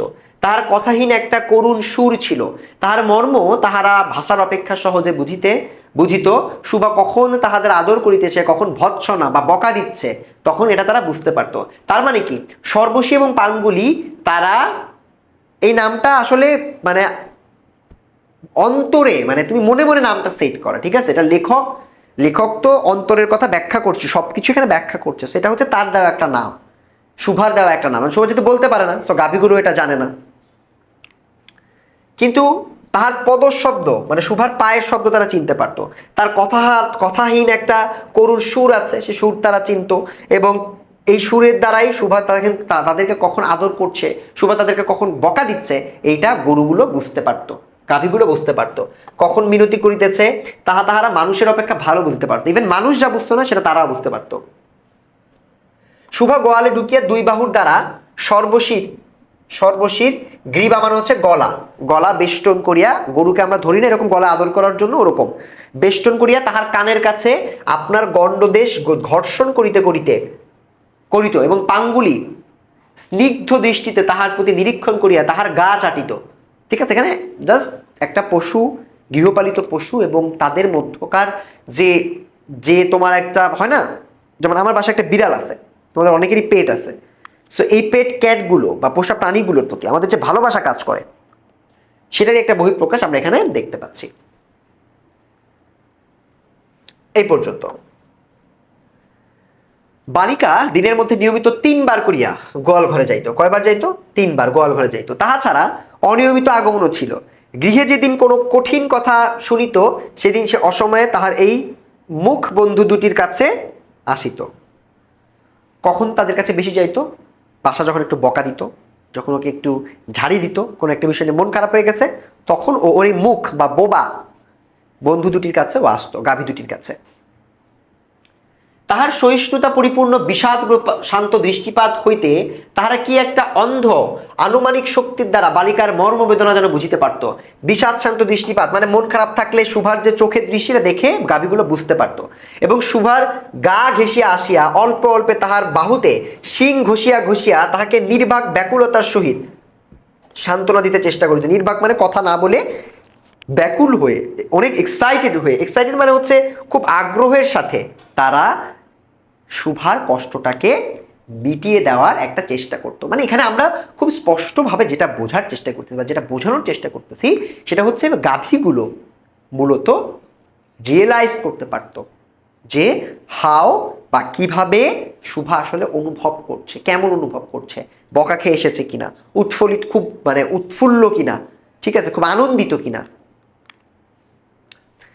ইহারা ছাড়া আর কি কি আছে দেখো, ছাগল এবং বিড়াল শাবকও ছিল, কিন্তু তাহাদের সহিত শুভার এরূপ সমকক্ষভাবে মানে একইভাবে মৈত্রী, মৈত্রী মানে হচ্ছে ফ্রেন্ডশিপ ছিল না। তথাপি তাহারা যথেষ্ট আনুগত্য প্রকাশ করিত। বিড়াল শিশুটি দিনে এবং রাত্রে যখন যখন তখন শুভার গরম কোলটি নিঃসংকোচ অধিকার করিয়া সুখনিদ্রার আয়োজন করিত। মানে বিড়াল তো বিড়ালই, বিড়াল কিন্তু একটু মানে নিজেরাই নিজেকে রাজা মনে করে। তো বিড়াল যখন তখন শুভার কোলটা তো গরম থাকে, সো কোলে হচ্ছে চলে আসতো। শুভা তাহার গলা এবং পিঠে কোমল আঙ্গুলগুলো বুলাইয়া দিলে যে তাহার নিদ্রাকর্ষণের বিশেষ সহায়তা হয়, ইঙ্গিতে এরূপ অভিপ্রায় প্রকাশ করিত। মানে গলা একটু চুলকায় দাও তাহলে আমার ঘুমাতে সুবিধা হয়, এটাও সে শুভাকে বুঝাই দিত। উন্নত শ্রেণীর জীবের মধ্যে শুভার আরো একটি সঙ্গী জুটিয়া ছিল। এটা থেকে প্রশ্ন আসে, উন্নত শ্রেণীর জীব কাকে বলা হয়েছে? সিকিউ থেকে প্রশ্ন পাবা, আমি একটু পরে দেখাই দিব, একদম 100%। উন্নত শ্রেণীর জীবের মধ্যে শুভার আরো একটি সঙ্গী জুটিয়া ছিল, কিন্তু তাহার সহিত বালিকার ঠিক কিরূপ সম্পর্ক ছিল, সম্পর্কটা অ্যাকচুয়ালি কি এটা বলা হয় নাই, তাহা নির্ণয় করা কঠিন, কারণ সে ভাষা বিশিষ্ট জীব। কাকে ভাষা বিশিষ্ট জীব বলছে? সুতরাং উভয়ের মধ্যে সমভাষা ছিল না, মানে সে ভাষা বিশিষ্ট মানে সে কথা বলতে পারতো, মানুষ, তার মানে কোন একটা মানুষ, বাট শুভা কথা বলতে পারে না, তার মানে তারা তাদের সমভাষা না, একজন কথা বলতে পারে একজন কথা বলতে পারে না। গোসাইদের ছোট ছেলেটি, তাহার নাম প্রতাপ। এই যে এই নামটা দিয়ে তোমাদের এই সিকিউটা ব্যাখ্যা করতে হবে। উন্নত শ্রেণী এবং ভাষা বিশিষ্ট জীব প্রতাপ। লোকটি নিতান্ত অকর্মণ্য, মানে খুব কাজের লোক না। সে যে কাজকর্ম করিয়া সংসারের উন্নতি করিতে যত্ন করিবে, বহু চেষ্টার পর বাপ মা সে আশা ত্যাগ করিয়াছে, তার মানে অপদার্থ টাইপের। অকর্মণ্য লোকের একটা সুবিধা, কি সুবিধা দেখো, আত্মীয় লোকেরা তাহাদের উপর বিরক্ত হয় বটে, কিন্তু প্রায় তাহারা নিঃসম্পর্ক লোকদের প্রিয় পাত্র হয়, কারণ কোনো কার্যে আবদ্ধ না থাকাতে তাহারা সরকারি সম্পত্তি হইয়া দাঁড়ায়। শহরে যেমন এক আধটা গৃহ সম্পর্কহীন সরকারি বাগান থাকা আবশ্যক, তেমনি গ্রামের 2-4টা অকর্মণ্য সরকারি লোক থাকার বিশেষ প্রয়োজন। মানে যে লোকটার কোনো কাজ নাই, ওকে যে কেউ সরকারি লোক হিসেবে ব্যবহার করতে পারে, যে এই কাজটা করে দাও, এটা করে দাও, এটা টেনে দাও। সরকারি সম্পত্তি, শহরে যেমন সরকারি বাগান থাকে, এটার সাথে প্রতাপকে তুলনা করা হয়েছে। সেখানে কিন্তু তোমার একটা এমসিকিউ আসার সম্ভাবনা আছে যে কেন, কাকে তুলনা, প্রতাপকে কিসের সাথে তুলনা করা হয়েছে? সরকারি বাগানের সাথে তুলনা করা হয়েছে। কাজকর্মে আমোদে অবসরে যেখানে একটা লোক কম পড়ে সেখানে তাহাদিগকে হাতের কাছে পাওয়া যায়। একটু আগে বলছি, কোনো কাজে যদি তোমার লাগে, এই আমার আমার ঘরটা একটু ধর, আমার পানির কলসিটা একটু নিয়ে যা, আমার ভ্যানটা একটু টেনে নিয়ে যা, তাকে সব জায়গায় তুমি ব্যবহার করতে পারবা, কারণ তার কোনো কাজ নাই। প্রতাপের প্রধান শখ ছিপ ফেলিয়া মাছ ধরা। এমসিকিউ আমরা পাবো, এগুলো পাবো একটু পরে। ইহাতে অনেক সময় সহজে কাটানো, ইহাতে অনেক সময় সহজে কাটানো যায়। অপরাহ্নে নদী তীরে ইহাকে প্রায় এই কাজে নিযুক্ত হতে দেখা যাইত, এবং এই উপলক্ষে শুভার সহিত তাহার প্রায় সাক্ষাৎ হইত। যে কোনো কাজেই নিযুক্ত থাক, একটা সঙ্গী পাইলে প্রতাপ তাকে ভালো মাছ ধরা প্রতাপ থাকে ভালো, যে কোনো কাজেই নিযুক্ত থাক, একটা সঙ্গী পাইলেই প্রতাপ ভালো থাকে। মাছ ধরার সময় বাক্যহীন সঙ্গী সর্বাপেক্ষা শ্রেষ্ঠ। মাছ যখন ধরে শব্দ শুনলে তো মাছ আসে না, তো তারা কি প্রেফার করে জানো? যে কথা বলতে পারে না এরকম মানুষ, বা কথা কম বলে। তো এই জন্য বলতেছে মাছ ধরার সময় বাক্যহীন বা যে কথা বলতে পারে না এরকম সঙ্গী সর্বাপেক্ষা শ্রেষ্ঠ। এই জন্য প্রতাপ শুভার মর্যাদা বুঝতে পারত, কারণ শুভাকে সে মাছ ধরার সময় কাজে লাগাতে পারতেছে বা বসায় রাখতে পারতেছে। এই জন্য সকলেই শুভাকে শুভা বলিত। প্রতাপ আর একটু অতিরিক্ত আদর সংযোগ করিয়া শুভাকে সু বলিয়া ডাকিত। শুভাকে কে সু বলিয়া ডাকিত? শুভা তেঁতুল তলায় বসিয়া থাকিত এবং প্রতাপ অনতি দূরে তেঁতুল তলায় বসে থাকতো। কোথায় বসে থাকতো? তেঁতুল তলায়। এবং প্রতাপ কিছুটা দূরেই ছিপ ফেলে জলের দিকে চেয়ে থাকতো। মানে ছিপ ফেলে জলের দিকে কেন চেয়ে থাকতো? কারণ মাছটা খাচ্ছে কিনা এটা দেখার জন্য তাকে তাকিয়ে থাকতে হতো। প্রতাপের জন্য একটি একটি করিয়া পান বরাদ্দ ছিল। প্রতাপের জন্য কি বরাদ্দ ছিল? একটু করিয়া পান বরাদ্দ ছিল। শুভা তা নিজে সাজিয়া আনিত, নিজে বানিয়ে আনত, এবং বোধ করি অনেকক্ষণ বসিয়া বসিয়া চাহিয়া ইচ্ছা করিত প্রতাপের কোনো একটা বিশেষ সাহায্য করিতে, একটা কোনো কাজে লাগিতে, কোনো মতে জানাইয়া দিতে যে এই পৃথিবীতে সেও একজন কম প্রয়োজনীয় লোক নহে। এই পৃথিবীতে সেও একজন কম প্রয়োজনীয় লোক নহে। এই কথাটা সিকিউতে ব্যাখ্যা করতে বলে। ব্যাখ্যাটা কি? আমরা যখন নিজেরা একটু ভালনারেবল থাকি বা খারাপ অবস্থায় থাকি, কমতি থাকে, আমাদের মধ্যে একটা ইচ্ছা কাজ করে যে আমরাও মানুষের কাজে লাগি, এটা যেন মানুষকে আমরা জানাতে পারি, বোঝাতে পারি যে আমরাও ফেলে দেওয়ার মতো না। এরকমই একটা অনুভূতি থেকে শুভা মনে করতে থাকে যে এই পৃথিবীতে সেও একজন কম প্রয়োজনীয় মানুষ নয়, এবং এই জন্য কোনো একটা কাজে যেন সে লাগতে পারে। হয়তো একটু খাবার দিতে চায়, একটু পান দিতে চায়, একটু পানি এগিয়ে দিতে চায়, একটু ছিপটা এগিয়ে দিতে চায়, মাছগুলো ধরে দিতে চায়। সো এই ইচ্ছাটা মূলত রিলেভেন্ট থাকতে চাওয়া, বা আমি পৃথিবীর মানুষের কাজে লাগতে পারি এটা নিজে অনুভব করা বা অন্যকে জানান দেওয়া, এটা শুভা চেয়েছে। কিন্তু কিছুই করিবার ছিল না, কিছুই সে করার পাচ্ছে না। তখন সে মনে মনে বিধাতার কাছে অলৌকিক ক্ষমতা প্রার্থনা করিত। অলৌকিক মানে যেটা বাস্তবসম্মত না, হ্যাঁ, মানে খুবই ইনহিউম্যান, সাধারণ মানুষ যেটা করতে পারে না, এটা হচ্ছে অলৌকিক। অলৌকিক ক্ষমতা পাওয়ার চাইতো। মন্ত্র বলে সহসা এমন একটা আশ্চর্য কাণ্ড ঘটাইতে ইচ্ছা করিত যাহা দেখিয়া প্রতাপ আশ্চর্য হইয়া যাবে। বলিত, তাই তো আমাদের শুভার যে এত ক্ষমতা তাহা তো জানিতাম না। তারপরে ও খুবই একটা অলৌকিক ক্ষমতা চায়, যেটা দিয়ে ও এটা বলাতে পারবে বা এটা ফিল করাতে পারবে যে আরে আমাদের শুভার তো অনেক ক্ষমতা, ঠিক আছে। সেই জন্য সে অলৌকিক ক্ষমতা চাইতো। এখানে তোমাদের প্রশ্ন আসতে পারে যে অলৌকিক ক্ষমতা কেন চেয়েছিল। মনে করো শুভা যদি জলকুমারী হইতো, আস্তে আস্তে জল হইতে উঠিয়া একটা সাপের মাথার মণি ঘাটে রাখিয়া যাইত। প্রতাপ তাহার তুচ্ছ মাছ ধরা রাখিয়া সেই মানিক লইয়া জলে ডুব মারিত। তার মানে সে এখন ইমাজিন করতেছে যে আমার একটা অলৌকিক ক্ষমতা থাকতো। ধরো আমি একটা জলপুরি হয়ে গেছে, জলপুরি হয়ে একটা মণি নিয়ে উঠলাম, সেই মণিটা আমি রেখে গেলাম। প্রতাপ যদি মণিটা পায় ও মাছ ধরা বাদ দিয়ে দিবে, বাদ দিয়ে ও খেলাধুলা করবে বা ওই মণিটা নিয়ে মাতিয়া থাকবে। তো এই যে কাজগুলো, এগুলো শুভার করতে ইচ্ছা করে।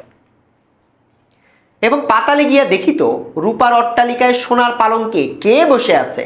আমাদের বাণীকণ্ঠর ঘরের সেই বোবা মেয়ে সু, আমাদের সু সেই মণিদীপ্ত গভীর নিস্তব্ধ পাতালপুরীর একমাত্র রাজকন্যা। শুভ কল্পনা করতেছে যে আমি যদি অলৌকিক ক্ষমতা, বললো না, এটা একটা অলৌকিক ক্ষমতা, যে পাতালপুরীর একমাত্র রাজকন্যা হয়ে গেছে সে। এবং প্রতাপ পানির নিচে এসে বা পাতালে গিয়ে দেখতেছে যে অট্টালিকার মধ্যে আমাদের সু বসে আছে। তাহলে তো সে সুকে অনেক ভ্যালুয়েবল মনে করবে। সো সু বা শুভা আসলে নিজেকে একটু ভ্যালুয়েবল চিন্তা করতে চাচ্ছিল। তাহা কি হইতে পারিত না? তাহা কি এতই অসম্ভব? আসলে কিছুই অসম্ভব নয়, কিন্তু তবুও সু প্রজাশূন্য পাতালের রাজবংশে না জন্মিয়া বাণীকণ্ঠের ঘরে আসিয়া জন্মিয়াছে এবং গোসাইদের ছেলে প্রতাপকে কিছুতেই আশ্চর্য করিতে পারিতেছে না। শুভার বয়স ক্রমই বাড়িয়া উঠিতেছে। মানে সে তো পারলেই হইতে পারতো, অলৌকিক একটা ক্ষমতা সৃষ্টিকর্তা চাইলেই দিতে পারতো, বাট দেয় নাই। স্টিল সে জন্মগ্রহণ করছে বাণীকণ্ঠের ঘরে এবং গোসাইদের ছেলে প্রতাপ তাকে সে অবাকও করতে পারতেছে না। সো এগুলো একটা আফসোসও বলতে পারো, বা তার একটা চিন্তা, হ্যাঁ একটা চিন্তাও বলতে পারো। বয়স বাড়তেছে, ক্রমে সে যেন আপনাকে আপনি অনুভব করিতে পারিতেছে, মানে বড় হয়ে যাচ্ছে, যেন কোনো একটা পূর্ণ মাতিথিতে কোনো একটা সমুদ্র হইতে একটা জোয়ারের স্রোত আসিয়া তার অন্তরাত্মাকে এক নূতন অনির্বচনীয় চেতনা শক্তিতে পরিণত করিয়া তুলিতেছে। মানে বড় হচ্ছে সে আস্তে আস্তে। আমাদের যেমন বয়সন্ধি কাল হয় না, বা আমাদের যখন আস্তে আস্তে যখন বড় হই তখন আমাদের ইচ্ছাগুলো ব্যপ্ত হয়। যেমন আমি যখন বড় হচ্ছিলাম আমার মনে হচ্ছিল পৃথিবীর সব কিছু আমি জয় করতে পারবো, আমি এটা করতে পারবো, ওইটা করতে পারবো। এই চেতনাটাকেই এখানে তুলে ধরেছে। কি বলছে? এমন একটা চেতনা শক্তি যেটা জোয়ারের স্রোতের মতো এসে পড়তেছে, অনির্বচনীয়, যেটা বলে বোঝানোর মতো নয়, আমি বলে বোঝাতে পারবো না, এরকম একটা চেতনা আমাকে এসে গ্রাস করছে। সে আপনাকে আপনি দেখিতেছে, ভাবিতেছে, নিজেকে নিজেই দেখতেছে, ভাবতেছে, প্রশ্ন করতেছে, এবং সে বুঝতে পারতেছে না যে আমার সাথে কেন এমন হচ্ছে। গভীর পূর্ণিমা রাত্রে সে একদিন ধীরে শয়নগৃহের দ্বার খুলিয়া ভয়ে ভয়ে মুখ বাড়াইয়া বাহিরের দিক চাহিয়া দেখে পূর্ণিমা প্রকৃতিও শুভার মতো একাকিনী সুপ্ত জগতের উপর জাগিয়া বসিয়া যৌবনের রহস্যে পুলকে বিষাদে অসীম নির্জনতার একেবারে শেষ সীমা পর্যন্ত, এমনকি তাহা অতিক্রম করিয়াও থম থম করিতেছে, একটি কথাও কহিতে পারিতেছে না। আরেকটা তুলনা, শুভা কি করছে? জানালা দিয়ে তাকিয়েছে, দেখতেছে পূর্ণিমার আলো। তার কাছে মনে হয়েছে যে পূর্ণিমার আলোটাও তার মতো, অনেক দূর, যত দূর চোখ যায় খালি পূর্ণিমা আলো আছে, থম থম করতেছে, বাট কোনো কথা বলছে না। তার কোনো সীমা নাই, একদম শেষ সীমা পর্যন্ত চলে গেছে পূর্ণিমার আলো। যত দূর চাকাবা পূর্ণিমার আলো দেখতে পাবা, ঠিক আছে? এবং দেখে মনে হচ্ছে খুব আনন্দিত। চাঁদের আলো কিন্তু যদি ফুল থাকে মনে হয় কি চারিদিকে খুব উৎসব লাগছে। সো এই আনন্দটাকে সে এখানে বলার চেষ্টা করছে এবং বলছে পূর্ণিমাও তো কোনো কথা বলতে পারে না, কিন্তু তার কোনো সীমা নাই। এই নিস্তব্ধ ব্যাকুল প্রকৃতির প্রান্তে একটি নিস্তব্ধ ব্যাকুল বালিকা দাঁড়াইয়া, একটু আগে যেরকম বলছে সেম একই লাইন, নিস্তব্ধ প্রকৃতি ছিল আর এখানে হচ্ছে একই ব্যাকুল প্রকৃতির প্রান্তে একটি নিস্তব্ধ ব্যাকুল বালিকা দাঁড়িয়ে আছে। এদিকে কন্যা ভারগ্রস্ত, তার সে তো একটা মেয়ে তাই না, কন্যা ভারগ্রস্ত পিতামাতা চিন্তিত হইয়া উঠিয়াছেন। লোকেও নিন্দা আরম্ভ করিতেছে, নিন্দা মানে হচ্ছে সমালোচনা আরম্ভ করে দিছে। এমনকি এক ঘরে করবে এমন জনরব শোনা যায়। এক ঘরে করা মানে বুঝো, বিয়ে হচ্ছে না, হ্যাঁ, তাদেরকে আলাদা করে দিবে, আইসোলেটেড করে দিবে, এক ঘর, তাদের সাথে মিশবে না, কথা বলবে না, এরকম। বাণীকণ্ঠের সচ্ছল অবস্থা, সচ্ছল অবস্থা মানে টাকা পয়সা আছে, দুই বেলায় মাছ ভাত খায়, এজন্য তাহার শত্রু ছিল। শুভাকে একঘর করতে চাওয়া কারণ কি? তার বাবা টাকা পয়সা আছে, দুবেলা মাছ ভাত খায়, মানে হচ্ছে মাছ খেতে পারাটা এটা একটা আর্থিক সচ্ছলতার প্রমাণ। যারা একটু গরিব তারা দুবেলা মাছ খেতে পারে না, হ্যাঁ। সো এটাই এই জন্য বলতেছে যে দুবেলা যেহেতু মাছ ভাত খায় তার শত্রু আছে, এবং শত্রুরা মিলে তারা পরিকল্পনা করতেছে শুভার ফ্যামিলিকে এক ঘরে করে দিবে। স্ত্রী পুরুষের বিস্তর পরামর্শ হইল, স্ত্রী পুরুষে বিস্তর পরামর্শ করল, তার স্বামী স্ত্রী বিস্তর পরামর্শ করলেন। কিছুদিনের মতো বাণী বিদেশে গেল, বাবা বিদেশে গেল, বাণীকণ্ঠ অবশেষে ফিরিয়া আসিয়া কহিল, চলো কলকাতায় চলো। বিদেশ যাত্রার উদ্যোগ হইতে লাগিল, মানে তার বাবা এসে বলতে চলো আমরা বিদেশ, আমরা কলকাতা চলে যাই। কুয়াশা ঢাকা প্রভাতের মতো শুভার সমস্ত হৃদয় অশ্রু বাষ্পে একেবারে ভরিয়া গেল, মানে কষ্ট লাগতেছে যে জায়গা ছেড়ে চলে যাবে। একটা অনির্দিষ্ট আশঙ্কা বসে, বা আশঙ্কার ফলে সে কিছুদিন হইতে ক্রমাগত নির্বাক জন্তুর মতো তাহার বাপ মায়ের সঙ্গে সঙ্গে ফিরিত, ডাগর চক্ষু মিলিয়া তাহাদের মুখের দিকে চাহিয়া কি একটা বুঝিতে চেষ্টা করতে। ডাগর মানে হচ্ছে ডাগর ডাগর চোখ, বড় বড় চোখ করে সে তাকায় থাকতো এবং তাকায় কিছু একটা বোঝার চেষ্টা করতো, তার বাপ মার দিকে তাকায়, কিন্তু তাহারা কিছু বুঝায়া বলিতেন না। সে যে চলে যাবে এটা বলে নাই। ইতোমধ্যে একদিন অপরাহ্নে ছিপ ফেলিয়া প্রতাপ হাসিয়া কহিল, কি রে সু, তোর নাকি বর পাওয়া গেছে, তুই বিয়ে করতে যাচ্ছিস, দেখিস আমাদের ভুলিস নে, বলিয়া আবার মাছের দিকে মনোযোগ করিল। তার মানে এখানে তার সম্পর্কটা খুবই বন্ধুত্বের একটা সম্পর্ক ছিল প্রতাপের সাথে। মর্মবিদ্ধ হরিণী, হরিণী মানে হচ্ছে একটা প্রাণী, মর্মবিদ্ধ মানে আঘাতপ্রাপ্ত যে হরিণ থাকে, হ্যাঁ, এটার ফিমেল ভার্সন হচ্ছে হরিণী। এটার সাথে তুলনা করতেছে। মর্মবিদ্ধ হরিণী ব্যাধের দিকে, ব্যাধ মানে হচ্ছে পাখি শিকার করে যে বা শিকার করে যে, সো একজন হরিণী যেমন ব্যাধের দিকে যেমন করিয়া তাকায়, মানে যে আঘাত করতেছে তার দিকেই ওই প্রাণীটা যেভাবে তাকায়, তেমন করিয়া নীরবে বলিতে থাকে, আমি তোমার কাছে কি দোষ করিয়াছিলাম। প্রাণীটা বলে না, মনে মনে কল্পনা করা হচ্ছে এখানে, ব্যাধ আমাকে মারতেছে, আমি একটা প্রাণী, সো আমি তার দিকে তাকে যেমন বলবো না যে আমি তোমার কি দোষ করিয়াছিলাম। শুভাও তেমন করিয়া প্রতাপের দিকে চাহিল, সেদিন গাছের তলায় আর বসিল না। ওর আসলে মন খারাপ হয়েছে। সো এখানে সম্পর্কটা আসলে কি বন্ধুত্ব সেটাও কিন্তু পরিষ্কার করে লেখক এখানে বলেনি, বাট আমরা দেখতে পাচ্ছি এখানে একটা তাদের একটা যে সম্পর্ক আছে সেই সম্পর্কটায় আমাদের শুভা তার যে সময় কাটানো এবং তার যে একটা ভালো অনুভূতি, এটা কিন্তু সে এই সম্পর্ক থেকে পেত। তাদের বন্ধুত্ব সুলভ সম্পর্ক ছিল, তারা মাছ ধরতো, এইটা তার কাছে অনেক প্রিয় ছিল বলে আমরা দেখতে পাই। বাণীকণ্ঠ নিদ্রা হইতে উঠিয়া বা ঘুম থেকে উঠিয়া শোয়ার ঘরে, শয়নগৃহ শোবার ঘরে তামাক খাইতেছিলেন। শুভা তাহার পায়ের কাছে বসিয়া তাহার মুখের দিকে চাহিয়া কাঁদিতে লাগিল।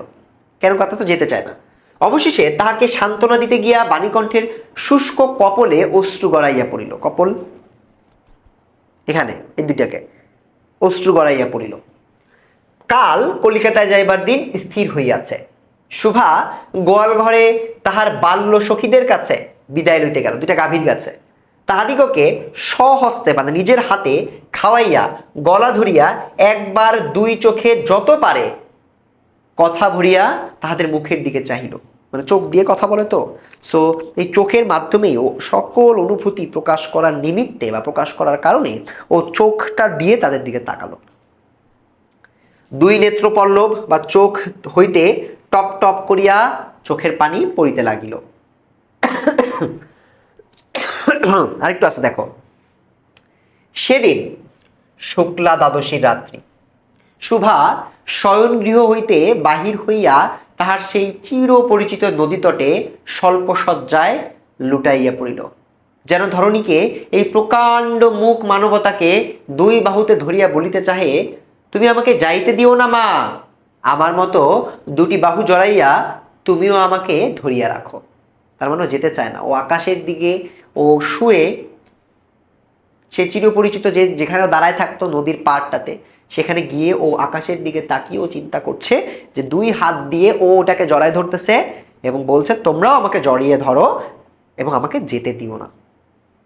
তো আমরা আমাদের গল্পটা পড়ে ফেললাম এবং এই গল্প থেকে কিভাবে প্রশ্ন আসে এটাও আমরা দেখব, বাট সেটা দেখার আগে আমাদের যেটা করতে হবে সেটা হচ্ছে কবি পরিচিতিটা আগে পড়তে হবে। বাট কবি পরিচিতি পড়ার আগে, লেখক পরিচিতি পড়ার আগে আমাদেরকে একটু এই গল্পের শুভা গল্প থেকে যেই জায়গাগুলো বা যেই তথ্যগুলো তোমাকে মনে রাখতে হবে, যেখান থেকে বারবার বহু নির্বাচনী এসেছে পরীক্ষায়, সেই তথ্যগুলো দেখাবো এই স্লাইডটাতে। সো চলো কোন তথ্যগুলো সব থেকে বেশি গুরুত্বপূর্ণ শুভা গল্পের সেটা একটু দেখে নেই। প্রথমত, শুভা গল্পের কেন্দ্রীয় চরিত্রের নাম কি? শুভা গল্পের কেন্দ্রীয় চরিত্রের নাম হচ্ছে শুভা। পুরো নাম সুভাষিনী, এটা থেকে প্রশ্ন আসে।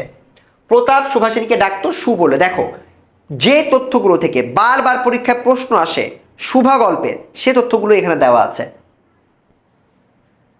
তাকে অন্য সবাই ডাকতো শুভা এবং তাকে সু বলে ডাকতো হচ্ছে প্রতাপ। ঠিক আছে, শুভার বাবার নাম বাণীকণ্ঠ, এটা থেকে প্রশ্ন আসে। বন্ধুটার নাম একটা সুকেশিনী একটা সুহাসিনী, সুকেশিনী সুহাসিনীর সাথে মিল রেখে নাম রাখা হয়েছে সুভাষিনী অর্থাৎ শুভা। সুভার সঙ্গী কে ছিল?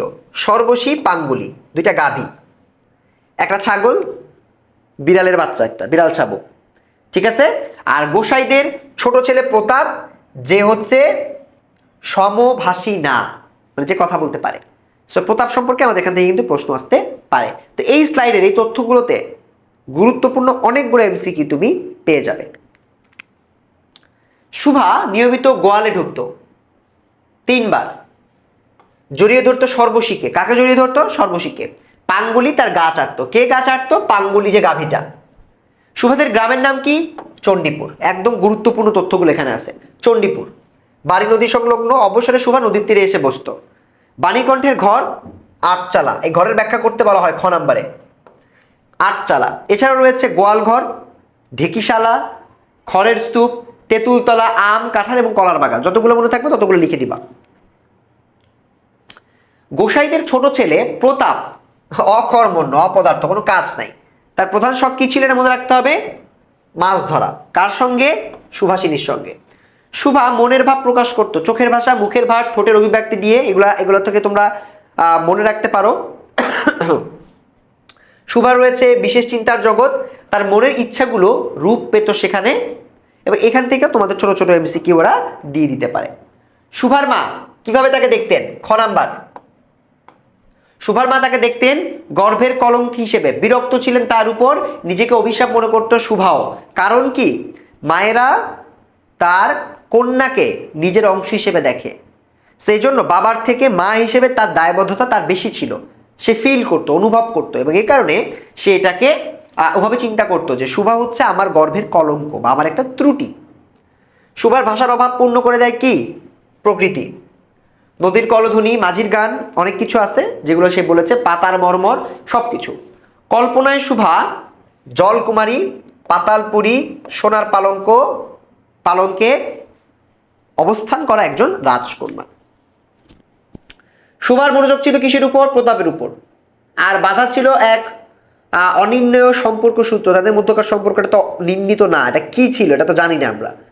সুভা ছিল বাণীকণ্ঠের বিশেষ স্নেহধন্য ও উৎকণ্ঠার কারণ। তার হঠকারী সিদ্ধান্ত পাল্টে দেয় সুভার সবকিছু। হঠকারী সিদ্ধান্ত কোনটা? কলকাতা যাব। আমাদের গল্পটা শেষ। আমরা কিছু বোর্ড প্রশ্ন দেখব, একদম মিলিয়ে দিব যে লিমন ভাইয়া আপনি বলেছেন এখান থেকে নাকি প্রশ্ন আসবে। কি কি প্রশ্ন আসবে দাগিয়েছেন, একটু দেখিয়ে দেন তো। দেখিয়ে দিব একদম প্রশ্ন সহ, হাতে নাতে। আপাতত আমরা পড়ে নেই রবীন্দ্রনাথের কোন তথ্যগুলো বারবার পরীক্ষায় আসে। বাংলা সালটা বারংবার এমসিকিউ পরীক্ষায় আসতে দেখা যায়।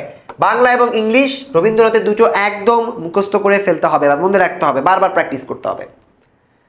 কলকাতার জোড়াসাঁকো ঠাকুর পরিবারে জন্মগ্রহণ করেন, এটা ইতিমধ্যে তোমাদের মুখস্থ হয়ে যাওয়ার কথা। তার পিতা দেবেন্দ্রনাথ ঠাকুর এবং পিতামহ প্রিন্স দ্বারকনাথ ঠাকুর। প্রিন্স দ্বারকনাথ ঠাকুর তার কে হয়? পিতা নাকি পিতামহর্ষি নাকি পিতামহ? এখান থেকে প্রশ্ন আসতে দেখা যায়। বাল্যকালে তার কাব্য প্রতিভা এটা ঘটে। 1913 সালে রবীন্দ্রনাথ ইংরেজি গীতাঞ্জলি সংকলনের জন্য এশীয়দের মধ্যে সাহিত্যে প্রথম নোবেল পুরস্কার পান। এই তথ্যটা একদম এমসিকিউর জন্য খেয়ে ফেলতে হবে, মানে মুখস্থ করে ফেলতে হবে বা মনে রাখতে হবে। 1913 সালে কিসের জন্য? Gitanjali song offerings. Gitanjali song অফারিংসের জন্য নোবেল পুরস্কার পান। সো এখানে অনেক কিছু আছে যেগুলো তোমরা মনে রাখবা, সেটা হচ্ছে নামগুলো, ঠিক আছে? যেমন মানসী, সোনারতরী, চিত্রা, খনিকা, বলাকা, পুনশ্চ, চোখের বালি, গোরা, ঘরে বাইরে, যোগাযোগ, ইচ অ্যান্ড এভরি নাম, সবগুলো নাম মনে রাখতে হবে। এখানে রবীন্দ্রনাথের একটাও, আমার যেমন আমি দেখলেই বুঝবে এটা রবীন্দ্রনাথের, আমার মুখস্থ হয়ে গেছে যে ঘরে বাইরে এটা রবীন্দ্রনাথের, গোরা এটা রবীন্দ্রনাথের, যোগাযোগ এটা রবীন্দ্রনাথের, মনে রাখতে হবে ভাবে। আরো আছে এই যে শেষের কবিতা, এটা তো আরো একদম আইকনিক।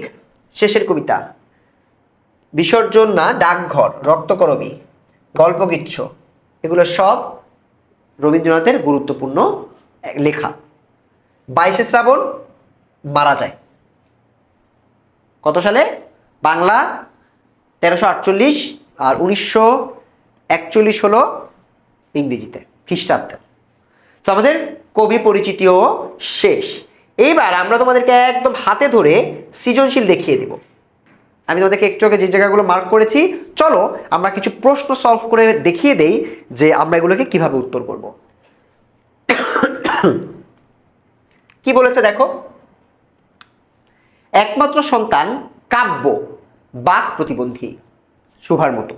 বিষয়টি যখন জানলেন মিসেস শরীফা একটুও ঘাবড়ালেন না, স্বামীকেও বোঝালেন। বাবা মায়ের পরম স্নেহ মমতা ও আদর যত্নে বেড়ে উঠতে লাগলো কাব্য। একদিন মা লক্ষ্য করলেন ছেলে আপন মনে কাগজে আঁকিবুকি করছে।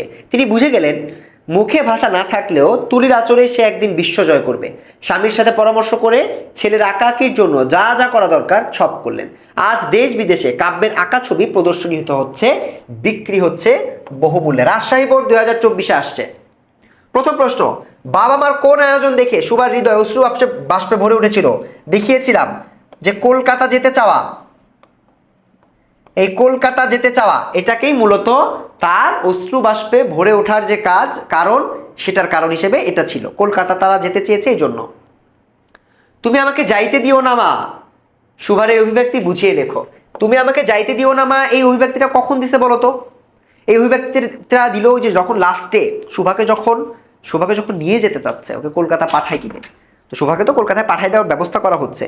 সো লাস্ট মুহূর্তে সে যখন বাবার কাছে গেছে, মায়ের কাছে গেছে, সব জায়গায় গিয়ে যখন সে কোনো সলিউশন পাচ্ছে না, কেউ যখন তার কথা শুনছে না, তখন সে প্রকৃতির কাছে গিয়ে সেই নদীর তীরে তটে সে চিন্তা করলো, দেখে বলছে তুমি আমাকে যেতে দিও না, আমিও তোমাকে আলিঙ্গন করে থাকছি। তার মানে সুভার যে স্মৃতিগুলো আছে, সুভার যে বন্ধুগুলো আছে, দুইটা গাভী, একটা বিড়াল শাবক, এই প্রত্যেককে ছেড়ে সে যেতে চায় না, তার গ্রামকে ছেড়ে সে যেতে চায় না। এজন্য সে বলেছে তুমি আমাকে যাইতে দিও না মা। দেখো আমি কি মুখস্থ করে আসছি না, তোমাদের সাথে আমি গল্পটা পড়লাম, সেখান থেকে আমি কিন্তু উত্তরগুলো দিচ্ছি। কাব্যের বাবা মায়ের সাথে শুভা গল্পের বাবা মায়ের বৈসাদৃশ্য দেখাও। খুবই সিম্পল, কাব্যের বাবা মা অনেক হেল্পফুল ছিল, আর শুভার বাবা কিছুটা ভালোবাসতো, কিন্তু মা তাকে কলঙ্ক মনে করতো। তোমাকে এটা লিখতে হবে। কাব্যের মা, সবচেয়ে বড় পার্থক্য এখানে, কাব্যের মাই সব থেকে ভালো। কাব্যের মা কি বলছে, তার বাবাকে উল্টা বুঝাই তাকে ভালো করে বড় করছে তার সন্তানকে, কাব্যকে, এবং তাকে চিত্র আঁকার সহযোগিতা করেছে, করে তাকে বিশ্ব জয় করার জন্য উদ্বুদ্ধ করেছে। কিন্তু আমাদের শুভা মা, সে শুভাকে কলঙ্ক মনে করে, আমি কিন্তু দাগিয়ে দিয়েছিলাম, কলঙ্ক মনে করে, এবং সে শুভাকে নিজের ত্রুটি হিসেবে দেখে। কাব্যর মা কিন্তু তাকে ত্রুটি হিসেবে দেখে না। সো এই যে মায়ের সাথে তুলনা, বাবার সাথে কিছুটা বৈসাদৃশ্য দেখাবে, কারণ শুভার বাবাও কিন্তু কাঁদতে দেখতো বা নিজে কষ্ট পেত, বাট কিছু করতো না। আর আমরা কিন্তু এখানে দেখেছি কাব্যের বাবাও সহযোগিতা করেছে। সো বৈসাদৃশ্যগুলো তুমি দেখাতে পারবে। উপযুক্ত পরিবেশ ও পরিচর্যা পেলে কার্যের মতো শুভাও সমাজের একজন হয়ে উঠতে পারত। যুক্তি দাও। কাব্যের মতো, সরি এটা কাব্য, সো কাব্যের মতো আমাদের শুভাও কি আসলে বড় হতে পারতো? এটা লিখতে হবে তোমাদেরকে। কাব্যের উদাহরণটা লিখবা যে কাব্য কিভাবে কিভাবে পারলো সহযোগিতা পেলে। সো যারা কিনা এরকম শুভা যেমন উপলব্ধি করতে পারতো, সো শুভাও হয়তো সুযোগ পেলে আঁকাবুকি করতে পারতো, ভাষা ভাব প্রকাশ করতে পারতো, ঠিক আছে। সো শুভাও তার নিজের জীবনকে অনেক বেশি ব্যবহার করতে পারতো বা নিজের জীবনকে উপভোগ করতে পারতো। সো এটা আমরা লিখতে পারবো আমাদের লজিক দিলে, যে যারা কিনা বাক প্রতিবন্ধী থাকে, তাদের অন্যান্য বিভিন্ন দিকে মনোযোগ থাকতে পারে, তাদের প্রতি সহযোগিতা করলে তারা কমফোর্টেবল ফিল করে, তারা বোঝা ফিল করে না। যখন তারা নিজেদেরকে বোঝা মনে করে না, তখনই তারা কিন্তু উদ্বুদ্ধ হয় বিভিন্ন ধরনের কাজ করতে। সেটা আমরা বানিয়ে লিখতে পারব। প্রতিবন্ধীরা জীবনের স্বাভাবিক, আরেকটা সৃজনশীল 2, এটা সিলেট বোর্ড 2024 সালের এসেছিল সিলেট বোর্ডের।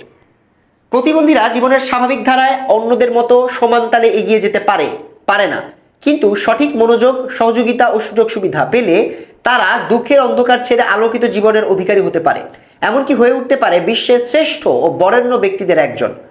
মহাকবি হোমার একজন দৃষ্টি প্রতিবন্ধী ছিলেন। ইলিয়াড, ওডেসি তারই সৃষ্টি। তো এখানে একজন দৃষ্টি প্রতিবন্ধীর কথা বলেছে, যে সৃষ্টি করেছে অনেক মহাকবি হিসেবে তিনি যে সৃষ্টিগুলো করেছেন, ইলিয়াড, ওডেসি, এগুলা দৃষ্টি প্রতিবন্ধী থাকা অবস্থায় করেছে। তার মানে তার সৃষ্টির সুযোগ আছে। চলো আমরা প্রশ্নগুলো একটু দেখি। শুভার গ্রামের নাম কি? তোমাদের সাথে পড়লাম, শুভার গ্রামের নাম চণ্ডীপুর। পড়েছি আমরা। সে ভাষা বিশিষ্ট জীব কার সম্পর্কে এবং কোন প্রসঙ্গে কথা বলা হয়েছে? এটাকে প্রতাপ। দেখছো আমি তোমাদেরকে বলছি এটা থেকে প্রশ্ন আসে। প্রতাপ, প্রতাপ ভাষা বিশিষ্ট জীব, এবং এটা বলা হয়েছিল তার বন্ধু বন্ধু বা যখন সঙ্গীদেরকে পরিচয় করিয়ে দেওয়া হচ্ছিল সুভার, যে সুভার বন্ধু কারা, দুইটা গাভী কথা বলতে পারে না, একটা ছাগল কথা বলতে পারে না, বিড়াল শাবক কথা বলতে পারে না, কিন্তু একটা ভাষা বিশিষ্ট জীব আছে তার ফ্রেন্ড, সেটা হলো প্রতাপ। বুঝতে পারছো? সো এগুলা ঘটনাক্রমে তোমাদেরকে লিখতে হবে, এটা তোমরা পারবা। আমি কিন্তু উদ্দীপক বই থেকে তোমাদেরকে দাগিয়ে দিয়েছিলাম। উদ্দীপকের হোমারের সঙ্গে শুভা গল্পের কোন চরিত্রের মিল পাওয়া যায়? হোমার একজন দৃষ্টি প্রতিবন্ধী, শুভার সাথে মিল পাওয়া যায়।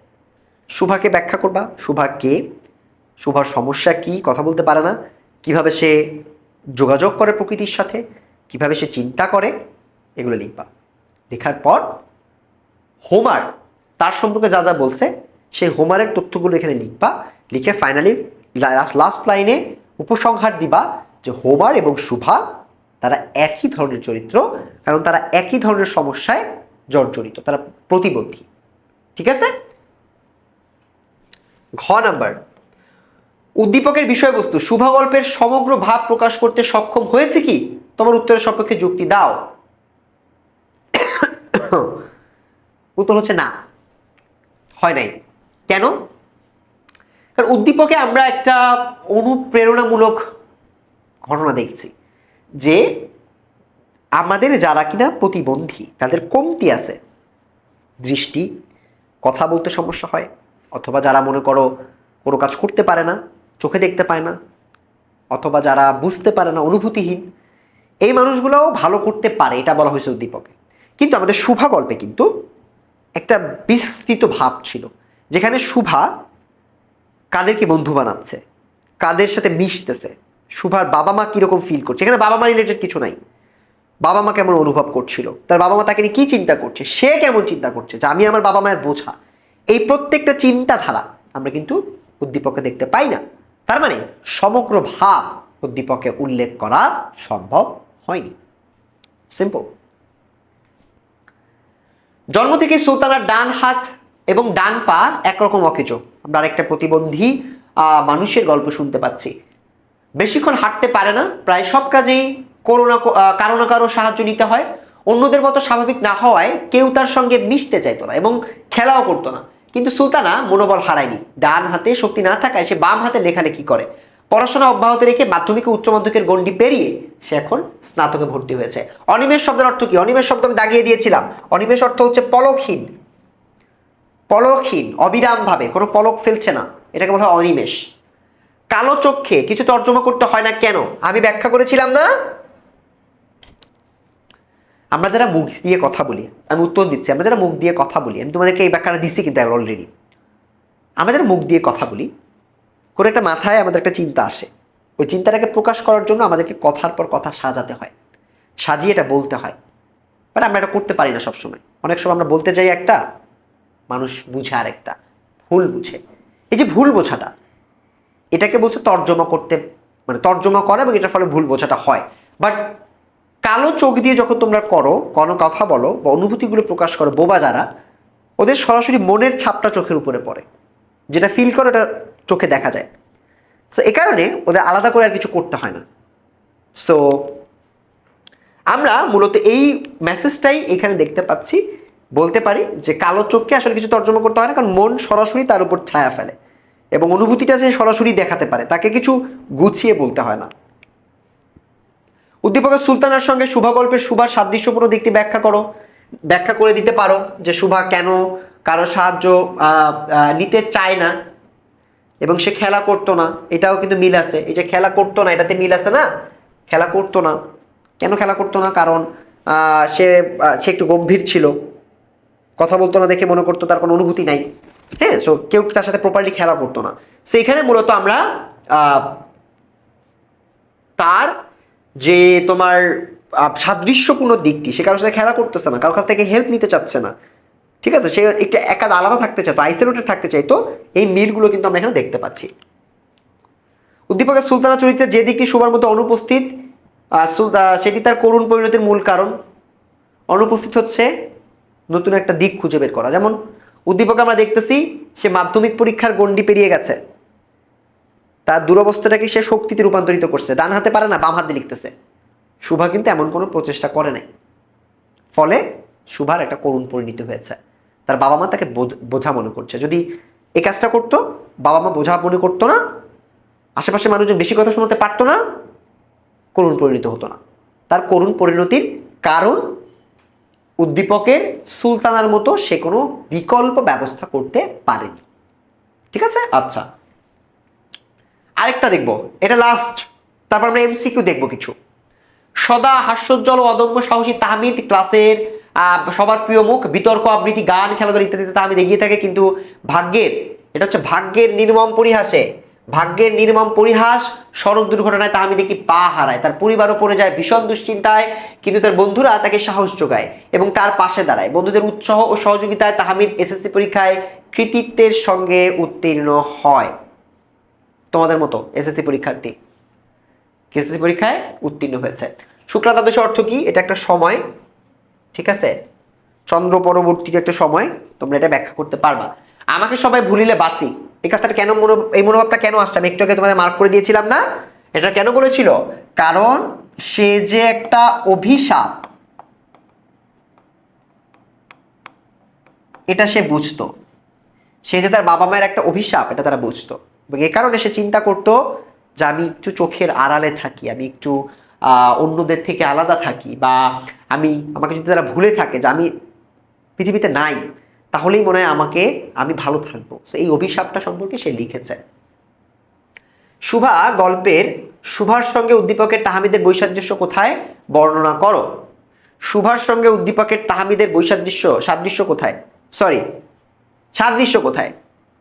সাদৃশ্য তো আমরা জানি, তারা দুজনই প্রতিবন্ধী এবং তারা একটা দুরবস্থায় আছে, এবং দুরবস্থার কথাটা তোমরা এখানে লিখবা। উদ্দীপকের তাহমিদের বন্ধুদের মতো সহযোগিতা পেলে শুভা ও তার পরিবারকে বিড়ম্বনার শিকার হতে হতো না। লাস্ট কোশ্চেনটার মতোই সুলতানার যে এক্সাম্পলটা পড়ছো, একই রকম এক্সাম্পল, আমার মনে হয় এটা তোমরা নিজেরা লিখতে পারবা। সো আমরা এবার চলে যাব হচ্ছে আমাদের কিছু এমসিকিউ আমরা একটু দেখব। তোমরা চাইলে এমসিকিউ গুলোর উত্তর কমেন্টে দিতে পারো, অথবা আমার সাথে সলভ করে নিতে পারো। ঠিক আছে, সো তোমাদের জন্য আমাদের এই ক্লাসটায় আমরা এবার কিছু বহু নির্বাচনী দেখব, যেগুলো পরীক্ষায় হুবহু আসছে, বোর্ড পরীক্ষায়। এসএসসি পরীক্ষার জন্য এই প্রশ্নগুলো অনেক অনেক গুরুত্বপূর্ণ। সলভ করি, আসো একসাথে সলভ করব। শুভা গল্পে শুভা কোন ধরনের প্রতিবন্ধী? ধরনটা কি? বুদ্ধি প্রতিবন্ধী, শ্রবণ প্রতিবন্ধী, দৃষ্টি প্রতিবন্ধী, বাঘ প্রতিবন্ধী? আমরা জানি বুদ্ধি প্রতিবন্ধী না, অথবা সে শুনতেও পায়, দৃষ্টি প্রতিবন্ধীও না, চোখেও দেখতে পায়, গাভীগুলোর সাথে তো সে চোখে চোখে কথা বলে, চোখ দিয়েই তো সে ভাবগুলো প্রকাশ করে। সে হচ্ছে একটা বাক প্রতিবন্ধী, সে বাক প্রতিবন্ধী। এটা কিন্তু ঢাকা বোর্ডে আসছে। সো শুভা কোন প্রতিবন্ধী, এটা আমাদেরকে খুব নির্দিষ্ট করে জানতে হবে। এই প্রশ্নটা খুব সহজ ছিল, সো আমার মনে হয় এটা তোমরা করতে পারতা। ছোট মেয়েটির নাম সুভাষিনী রাখে কে? হরিহর, প্রতাপ, নীলমণি, বাণীকণ্ঠ? একটা মানুষের নাম রাখে কে? তার বাবাই তো রাখে নাকি, বাবা অথবা মা। তো এখানে মায়ের নাম তো আমরা দেখি না, আমরা দেখি তার বাবার নাম। তো শুভার বাবার নাম কি ছিল? শুভার বাবার নাম কি ছিল বলো তো? বাণীকণ্ঠ। আমরা বলি না, বাণীকণ্ঠ তিনি শুভার বাবা, এবং তিনি নাম রাখতে চেয়েছিলেন। সো এটা প্রতাপ তো হবে না, প্রতাপ তো আরেকজন, ও তো বন্ধুর মতো মানুষ, প্রতাপর নাম কিভাবে রাখবে? প্রতাপর নাম তো সুভাষিনী রাখে নাই, প্রতাপর নাম রাখছে সু, পড়েছি না আমরা, প্রতাপ রেখেছে সু, আর বাণীকণ্ঠ রেখেছে সুভাষিনী। সুহাসিনীর সাথে মিল রেখে, তার বোনের নামদের সাথে মিল রেখে, সুকেশিনী, সুহাসিনী, এদের সাথে মিল রেখে। শিশুকাল থেকেই শুভা নিজেকে বিধাতার অভিশাপ ভেবেছে কেন? সমবয়সীদের আচরণে, কথা বলতে পারে না বলে, সকলের দুশ্চিন্তা প্রকাশে, মায়ের বিরক্তি প্রদর্শনে। সেখানে অনেকগুলো ব্যাপার আছে যেটা তোমাদেরকে একটু লিখতে হবে, চিন্তা করতে হবে। সো শুভা নিজেকে ছোটবেলা থেকে বিধাতার অভিশাপ ভেবেছে কারণ তার প্রতি সকলের দুশ্চিন্তা প্রকাশে। একদম এক্সাক্ট একটা লাইন বলা ছিল, মনে আছে? যে কথা বলতে পারে না বলে সবাই মনে করে তার অনুভূতি নাই, এবং অনুভূতি নাই বলে তাকে যখনই দেখা হয় তার সাথে, মানুষ তার জন্য দুশ্চিন্তা প্রকাশ করে। তারপরের লাইনেই বলছে যে এজন্য তাকে তার নিজেকে বিধাতার অভিশাপ বলে মনে হয়, এবং তার মায়ের তার তার এবং সেজন্য সে তার নিজেকে ভুলতে চায় এবং নিজেকে ভুললেই সে বেঁচে যাবে। এই কথাগুলো পরপর বলা আছে, সুতরাং এটার উত্তর হবে সকলের দুশ্চিন্তা প্রকাশে। যশোর বোর্ডের প্রশ্ন, পিতামাতার নীরব হৃদয় ভার বলতে শুভা গল্পে মা বাবার হৃদয়ের কোনটিকে বোঝানো হয়েছে? মমতা, ভালোবাসা, ব্যাকুলতা, ব্যাকুলতা নাকি দুশ্চিন্তা? হৃদয় ভার, আমার মনে হয় না হৃদয় ভার কোনো পজিটিভ ওয়ার্ড। প্রেম, এটা কি প্রেম? প্রেম ভালোবাসা না, স্নেহও না, মমতাও না, এটা একটা নেগেটিভ ওয়ার্ড, সেটা হচ্ছে দুশ্চিন্তা। তার দুশ্চিন্তার কারণেই মূলত সে এই হৃদয় ভার শব্দ দ্বারা বোঝানো হয়েছে, ব্যাকুলতাও হবে না। আচ্ছা, সুভাষ সাধারণের দৃষ্টিপথ থেকে নিজেকে গোপন রাখতে সচেষ্ট ছিল কেন? একটু আগে বলছি, পিতামাতার নীরব হৃদয় ভাব ভেবে, বিধাতার অভিশাপ রূপ মনে করে, বিধাতার অভিশাপ রূপ মনে করে, নাকি কোনটা হবে বলো? তাদেরকে এক ঘরে করতে চায় বলে, এক ঘরে করার কথা তখন আসে নাই, সে মায়ের গর্ভকলঙ্ক এই কথা মনে করে। উত্তর হচ্ছে বিধাতার অভিশাপ রূপ। এই যে একটু আগে বলতেছি না, বিধাতার অভিশাপ রূপের পরেই তো এই লাইনটা বলতেছিল যে আমি নিজেকে গোপন করতে চাই। সুতরাং তোমরা যখন এমসিকিউ উত্তর করবা, লাইনটার আগে এবং পরের লাইনগুলো তোমার একটু মাথায় নিয়ে যেতে হবে। গল্পটা ভালোভাবে পড়লে তোমার লাইনটা মাথায় থাকবে যে কোন লাইনের পর কোন লাইন আসছে এবং কোনটা উত্তর হবে। যেমন এখানে উত্তর হবে বিধাতার অভিশাপ রূপে মনে করে। পিতামাতার মনে সে সর্বদাই জাগরুক ছিল কে? মমতাদি, অভাগী, দুর্গা নাকি শুভা? যেহেতু আজকে আমরা শুভা পড়ছি জন্য আমাদের মনে থাকতেছে, বাট যখন এসএসসি পরীক্ষা দিতে যাবা তখন তোমরা অনেকগুলো গল্প পড়ে যাবা। সো অনেকগুলো গল্প পড়ে গেলে তখন এটা তোমাদের অনেক সময় ভুলে যেতে পারো যে জাগরুক, সর্বদা জাগরুক কে থাকে। এটা কি মমতাদির কথা বলতেছে নাকি অভাগীর কথা বলতেছে নাকি দুর্গার কথা বলতেছে? দুর্গার কথাও হতে পারতো। সো এটা হবে হচ্ছে শুভা। হ্যাঁ, এটা জাগরুক, সর্বদা জাগরুক, এটা হচ্ছে চিন্তা বা তাকে চিন্তা দিয়ে দেওয়া, এটা হচ্ছে ওই অর্থে বোঝানো হয়েছে এবং জাগরুক শব্দটি স্পষ্ট বোঝানো হয়েছে। সুতরাং এটা উত্তর হবে শুভা। শুভাকে তার মা গর্ভের কলঙ্ক মনে করেন কেন? কেননা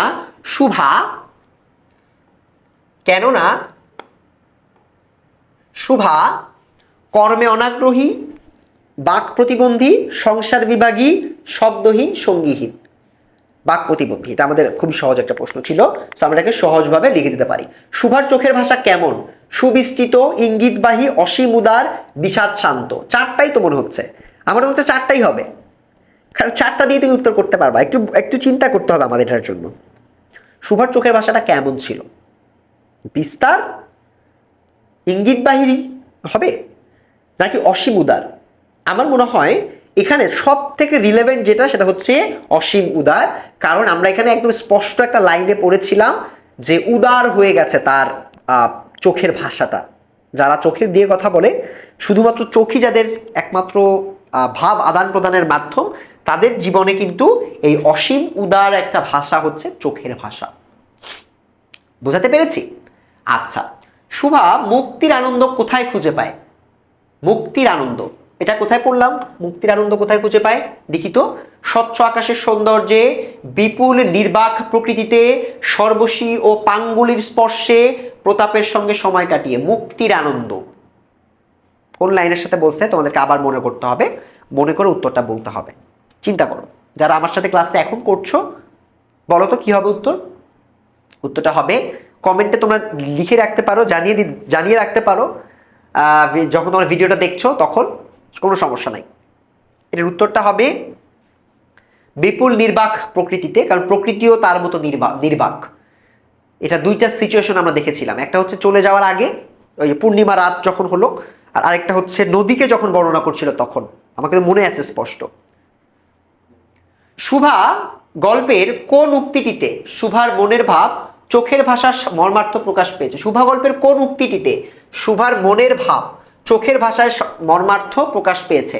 তাহার সুদীর্ঘ পল্লব বিশিষ্ট বড় দুটি চোখ ছিল, কালো চোখকে কিছু তর্জমা করতে হয় না, যাহার ভাষা নেই তাহার চোখের ভাষা অসীম, মন আপনি তাহার উপরে ছায়া ফেলে।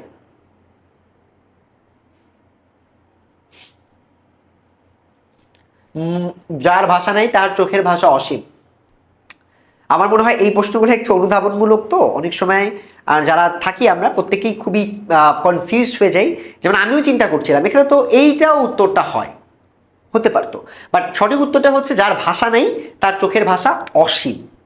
এই লাইনটার সাথে এটা খুবই কানেক্টেড, যে সুভার মনের ভাব চোখের ভাষার মর্মার্থ প্রকাশ পেয়েছে। চোখের ভাষার মাধ্যমে সে এটাকে প্রকাশ করতে হয়, কারণ যার ভাষা নাই তার আসলে চোখ দিয়েই অসীমভাবে ভাষাগুলোকে প্রকাশ করতে হয়।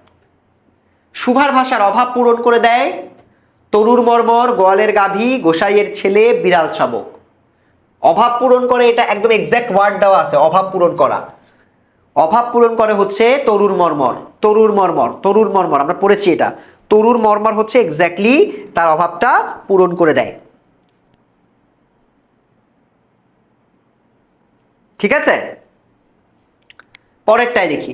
শুভাগল্পে চিরনিস্তব্ধ হৃদয় উপকূল বলতে কি বোঝানো হয়েছে? শুভাগল্পে চিরনিস্তব্ধ হৃদয় উপকূল, এটা শুভার মনের কথা বলতেছে। শান্ত হৃদয় কুলের সাদৃশ্য, হৃদয়ের কিনার, হৃদয়ের মহত্ব। শান্ত হৃদয় ইজ দ্য কারেক্ট অ্যান্সার। শান্ত হৃদয়, তোমরা এটা তোমাদের মতো করে চিন্তা করতে পারো, তার হৃদয়টা শান্ত থাকে, কথা বলতে পারছে না, ভাব আদান প্রদান করতে পারছে না। সো এই জায়গায় সে তুলনা করে শান্ত হৃদয় দিয়ে এটা ব্যাখ্যা করতে পারে। আচ্ছা, কে শুভার গা চাটত? পাঙ্গুলি। এটা মুখস্থ হয়ে গেছে, তোমাদের মুখস্থ থাকার কথা। আচ্ছা, কুমিল্লা বোর্ড, শুভার সঙ্গীদের মধ্যে ভাষা বিশিষ্ট জীব বলা হয়েছে কাকে? বলেছিলাম এটা আসবে, দেখেছো আমি কিন্তু তোমাদের যেভাবে পড়িয়েছি ওভাবেই পরীক্ষা আসে। এটা হচ্ছে প্রতাপ। আমাদের প্রতাপ, প্রতাপ হচ্ছে কোন বাড়ি? গোসাইদের বাড়ি। ঠিক আছে, সো প্রতাপ, ইয়েস। প্রতাপের প্রধান শখ কি ছিল? তেঁতুল তলায় বসে থাকা। তেঁতুল তলায় বসে থাকতো, ইয়েস, এটা শুভা বসে থাকতো। বাট প্রধান শখ, শখ যেহেতু বলেছে, এটা হচ্ছে ছিপ ফেলে মাছ ধরা। ছিপ ফেলে মাছ ধরতো। শুভার সাথে গল্প করাও তার ভালো লাগতো, বাট শুভার সাথে গল্প করতে পারতো না। মাছ ধরতে গেলে শুভা তাকে সঙ্গ দিত। নির্বাক শুভা, কথা বলতে পারতো না, সো গল্প না, এখানে মূলত হচ্ছে ছিপ ফেলে মাছ ধরাটা তার সব থেকে বেশি প্রধান শখ ছিল। শুভা গল্পে প্রতাপ শুভার মর্যাদা বুঝতো কেন? প্রতাপ, প্রতাপ কেন শুভার মর্যাদা বুঝতে পারতো? কারণটা কিন্তু আমরা পড়েছি। শুভা কথা বলতে পারে না, কথা বলতে যেহেতু পারে না, সো যখন মাছ ধরতে যাবে ওকে বসিয়ে রেখে, যেহেতু নির্বাক, মাছ ধরাটা সহজ হবে। বাক প্রতিবন্ধীর প্রতি সহানুভূতির কারণে না। প্রতিদিন পান সাজিয়ে আনতো বলে না। বিশেষ কাজে সাহায্য করার কারণে। মাছ ধরার সময় নীরব সঙ্গ দিত বলে। এটা আমি তোমাদেরকে আগেই বলেছি, মাছ ধরার সময় নীরব সঙ্গ দিত বলে। ঢাকা বোর্ডে যারা আসো, তোমাদের বোর্ডের প্রশ্ন এটা। বাণীকণ্ঠের কান্নার কারণ কি ছিল? গৃহত্যাগের কষ্ট? না, বাণীকণ্ঠের তো গৃহত্যাগের কষ্ট ছিল না।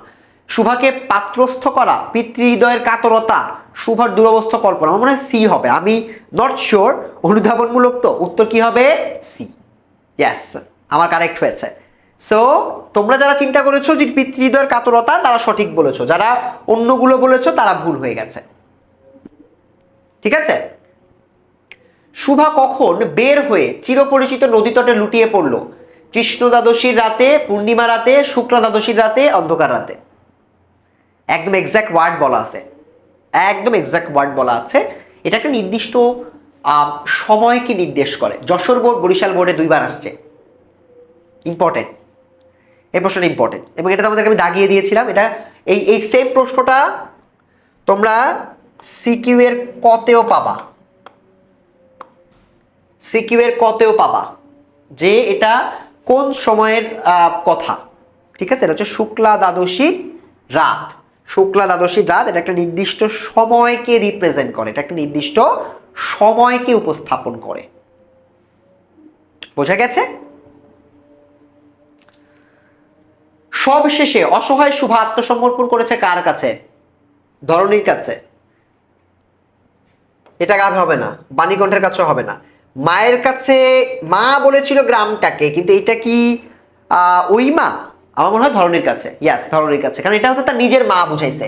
যদিও সে ধরণীকে মা বলেছে, বাট এখানে ধরণীর কাছে ইজ দ্য কারেক্ট অ্যান্সার, কারণ তার আপন মা তো তার কথা শুনে না।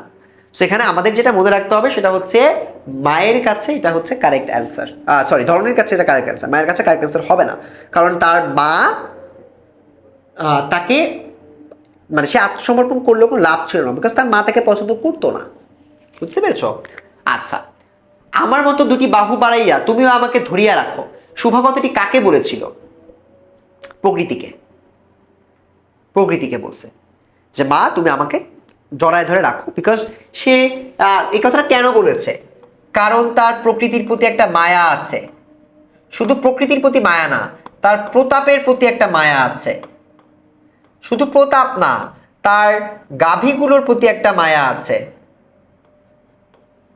শুধু গাভী না, ওই ছাগলটার প্রতি তার একটা মায়া আছে, কিংবা ওই বিড়াল শাবকটার প্রতি তার একটা মায়া আছে। সেই প্রত্যেকটা মায়ার কারণে সে মূলত প্রকৃতিকে বলেছে যে তুমি আমাকে ধরে রাখো। এই 5টা উপাদান দিয়ে তোমরা তোমাদের সৃজনশীল পরীক্ষায় লিখতে পারো।